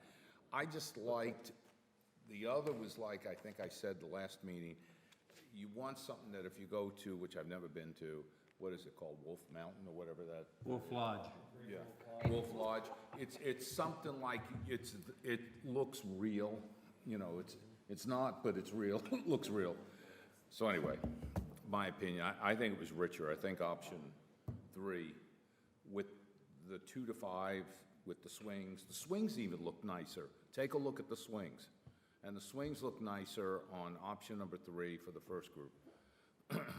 They look wood. There's like, they made them like and again, who knows? They're both claiming they both have products that will last a long time. I definitely liked the quality of the second one, I think better. It seemed to be a little better quality. I didn't really have anything to touch and feel on the first one, but, Yeah. What else? I like the realisticness of some of the trees on the first group. Which one? Then, This is the second although this looks pretty cool, that, Like- the second group's, Do you guys need me to pull the presentations back up to show you any of the options again? What's that? yeah. Yeah, The because first I one. think people are getting, Let me go ahead and pull that. Now, back one up. not confused, but forgetting what the first one looked like. Yeah. I think one thing that kind of took me a little bit by surprise was the fact that they were going to be planting trees. What'd you say? Uh, I know, I'm looking at it. Now, That's on this. See, I liked number 2 better. And I think, and I agree with the whole mulch situation. I like the first surface better because of all the things that Joe said. Like if somebody throws up on it, you can Go hose to- it off or Go whatever. to option 3, because I took pictures of it as you were showing it. This was Yeah, you option- get, yeah, like that, look at that. Yeah, but like, look at this I one. mean, look at the one in the back, and I said, look at the swings. I mean, it looks like it belongs, my opinion. Yeah, I like the. Do you need me to pull the LSI presentation too? so, The way they do their rock formations, because they. We get that they down in the hand- real tree and make the them, kids hand like paint that. them and all I that. thought you wouldn't look So out the and go up the second back. company, I did Yeah. like their rocks Do you see better, that but I like the wood features of the I first know, but I like this I just, better. I just think that's all, I mean, I just think, that's cool. yeah, Yeah, I just Kids think, can walk in the tree and I look out just the think tree. this I know, looks, but- this is us. This is like, that's what Ethan Yeah. Park is. This has got a lot of linear, it's a lot of skinny. Well, you've got a couple of those, that whole thing is made up and things like that. It kind of, But my opinion. it kind of looks like, well. I like the fact that Bob's like passionate about something. The tree house and the whole thing. What's that? It kind of looks similar to what we have now with the tree house. Yeah, man, I wanna run on that thing. Well, like the tree there, Me and Wayne will be the first kids on it. well, like the tree there, that looks like that tree had been there, and we just cut stuff, we made a play set out of it. It does, it does. And the kids, they love that tree for what, They do, I've seen my kids, I mean, I've crawled in that. Well, again, I think the second group did a disservice by not having answered or put the price in of the takeaway and of the drainage, because we know, because, Drainage, they included drainage. But The only did thing we they ask for didn't the include was takedown the- in the bid? You know? No, They did include drainage, but they didn't include the takeaway. takeaway, and they did not bid the artificial surface in their price, which I don't know what that adds, so, It probably put us over the budget. that soft surface, one they talked about is up here at Blakeney, and they had the kids' playground, and it's been there for years. yeah. And it's still Well, doable. it's a good product, and I like that a lot better than the natural mulch, just for the reasons that I gave, so. Yeah. I don't know, I'm leaning towards the option 3 of the first group. What's up there? I like it. Take pictures of. I love they both did a good job. I love all this stuff Yes. with the critters and everything else they were saying. Again, there might have been, again, it's sixes in terms of looking at detail. The second one, they said it was hand painted, and you were talking about the rocks. I mean, is there anything that shows a zeroing in of the rocks? That you can see close? I think there's, They did, this is more of the artistic rendering. They did not provide many. I mean- Hold on, go back. That picture in the top left, Yeah. go back one more, does not look like that at all. I don't think it's it, is it? That's option number 3. Now go ahead one. That's option number 3. see, that's what I was looking at. But that's not the same. That option number 3, top left, go back, is not that. Right. You might be looking at it, yeah, it's got the There's roof no there. roofs. Yeah. There's no roofs. So that, all in itself, feels very, Bait and switch? yeah, What are we looking at? okay. Look, there's no Look on the roofs. screen. Now look at the top left. Not There's a your roof. screen, their screen Yeah. that he's slapping up. Top Yeah. left, roofs. Go to the next one. Or no, back, sorry, back 2. Sorry. You could be looking at different configurations of the One same more. package. Go by the back way. anymore. No roofs. roof? Well, then don't bait and switch me. Either show it to me or don't show it to me. This is the option of the rendering. Now go forward one. That's the real thing. Yeah. That has roofs. So remember the second option, you could choose to switch your roofs or not. So that drawing might not have had roofs, and this is someone that wanted a roof. We may be at a point where we can't make a decision this evening, just on that fact that we would want to make sure, how do we get that? In other words, I'm looking at option 3, a picture of, I see the price, so how do I get that? Or can we take some of these design features and then design it? Either, because look, that's got green slides and that's got Yeah, I brown know. slides. That has no roof on it, and those two does. So that's what I'm saying. So can we, maybe we need to. No, maybe we need to pick a vendor and then we may be able to put pieces together. If you can pick a general idea of which vendor you like and which general option, we can go back to the drawing board with what you don't like, what you like, and get some different options. Well, I would say, speaking for me, I would say I like that shot right there of option 3 with the roof, kind of like what we kind of have. Go to the next slide. And then I guess that's the 2 to 5 something. I love that. So that's wonderful. And that's all you need is those 2 pieces. Because it's coming with swings and everything else, so they said. Yeah, no way. Go back one. That is not all we're gonna get for $240,000. That better not be all we get. I would love it. That's what I'm saying. That's what I would like us to clarify. Yeah, that's what I'm saying. all that for 240, that's a good deal. That's a good deal. We'll make a deal. That much right there. Huh? That doesn't look like it's that much. Oh, it is. It is. But that's what I'm saying. I'm gonna need more clarification. That's what I'm saying. Better Yeah. drawings. Okay, so I personally like the other company better. I personally like the other company better, but that's just my opinion. The opinion of one, and I do have a vote, but, so, I think we need to pick a vendor tonight and then say which option, pieces of options, let Christina take it back to them, let them zhuzh it up a little bit, and we can look at it again. Then I make the motion that we choose on the basis of timing, the first, huh? Bars Recreation, for the sake of, in their turnkey pricing, they were going to remove the existing playground. And then in time-wise, it might be better in timing. But we still need to get more clarification, for Kim. So you want to proceed with Bars Recreation as the vendor for the playground replacement? That's Bob's motion. Wait, what was it? Jim's talking to me. What was it? Bob made a motion to proceed with Bars Recreation for the playground replacement.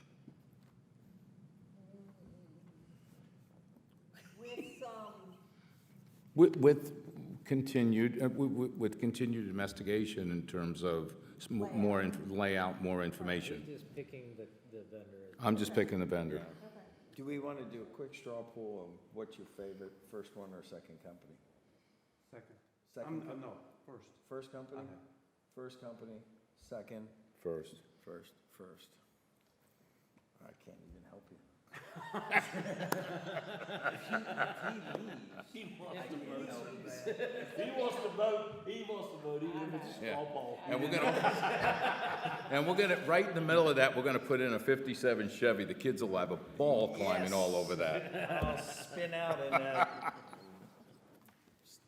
fake stuff. You do Okay. have a motion on the table. All right, further discussion?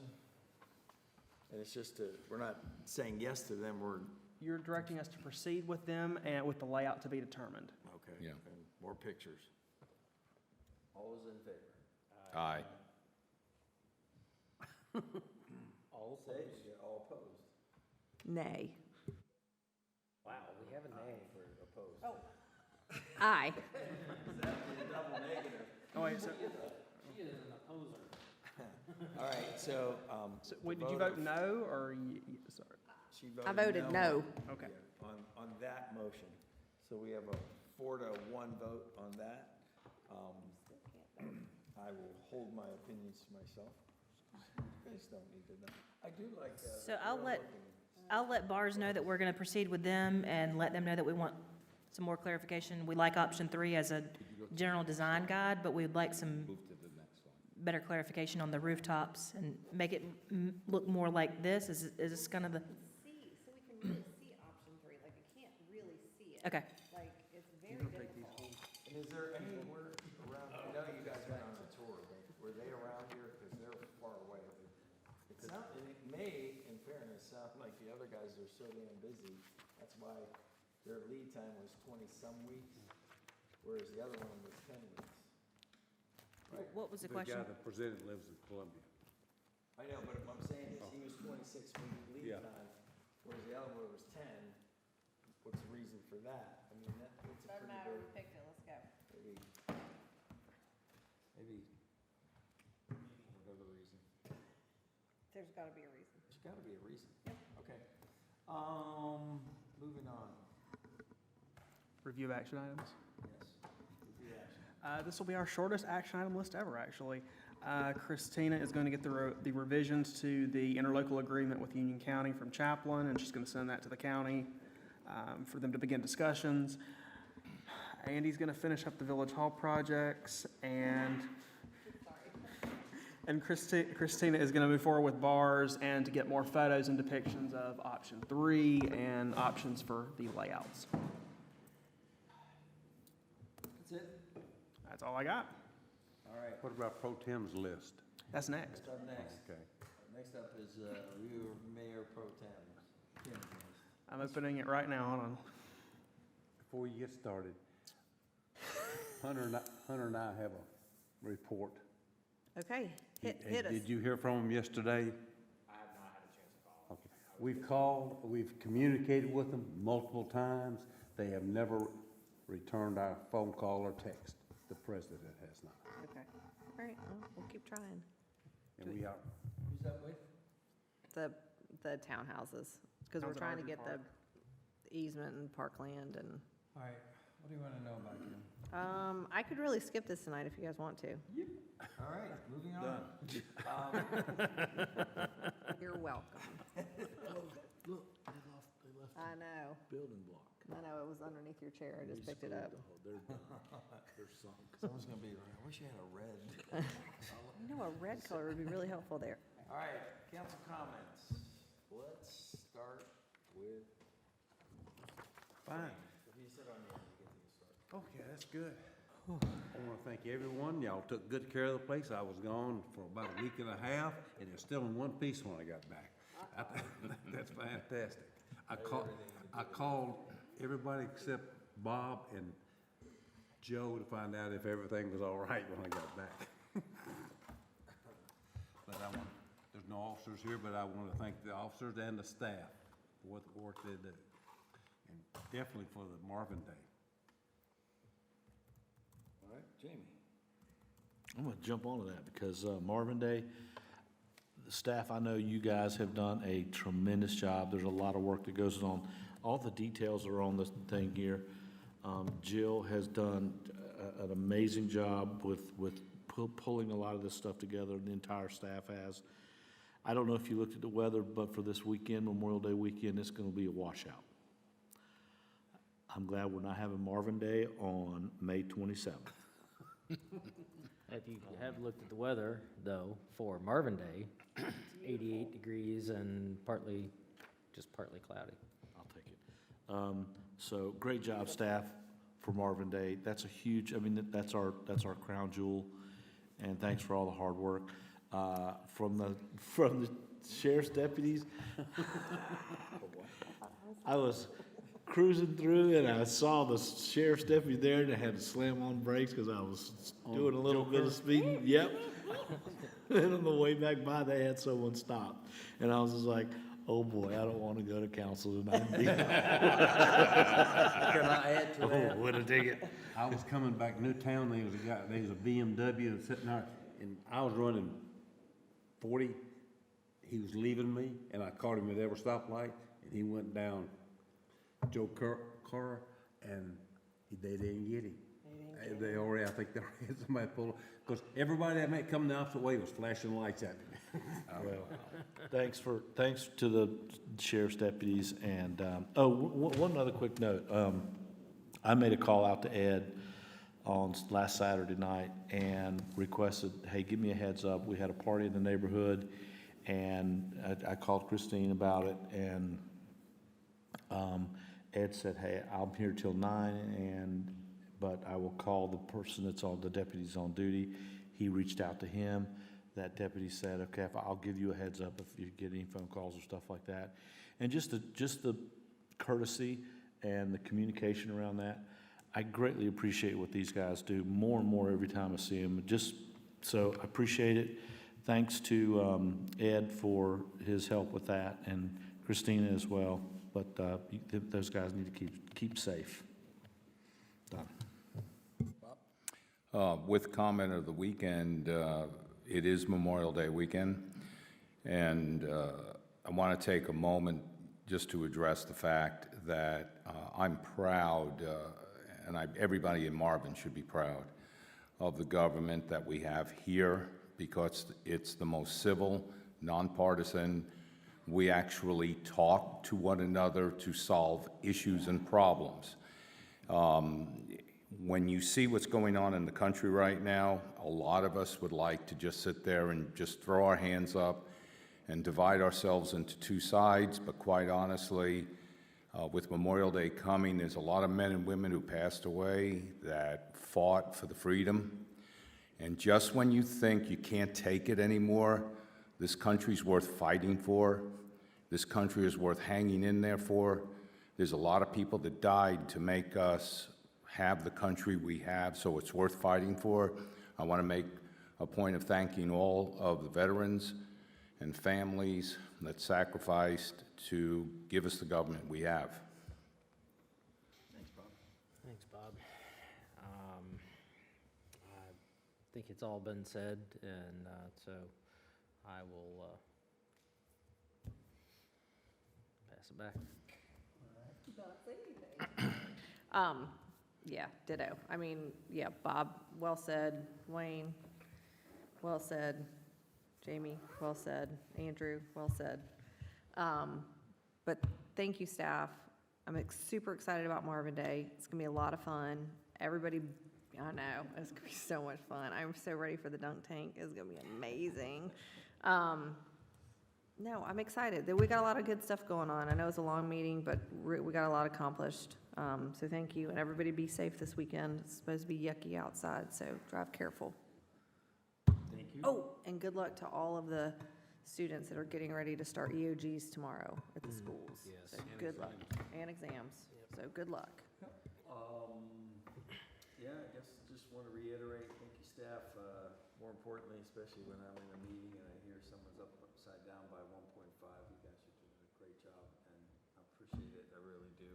And I love seeing the way this town is growing, like it's growing, and it's surrounding, and it comes down to, and I shared this with Wilma, it comes down to, finding good staff members or people at work, and Weddington was on the fence and it got pushed back with the type of management, that was a council manager Yes, they're, trying to go to, and I said, look, it's not only with that, where you get rid of the 5 bosses or 6 bosses, but it's also, compensating them to keep them and stuff. So then I threatened them, because they're looking for other people apparently on some levels, and I said, don't even think about coming after our kids. But we hope you're happy there, but you sure are making us happy, and I think you guys are doing a great job, so we appreciate that.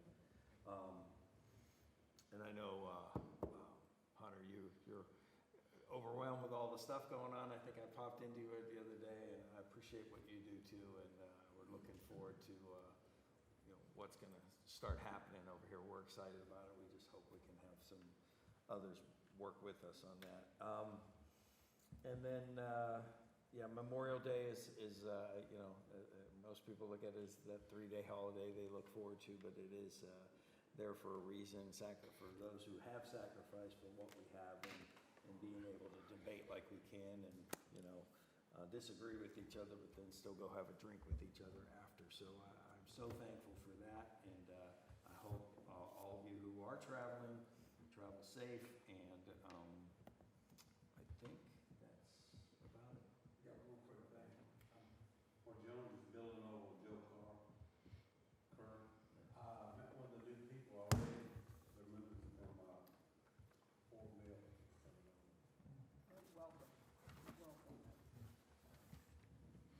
Well, with that, I will close and say I will need a motion to adjourn. Motion to adjourn. So moved. All's in favor? Aye.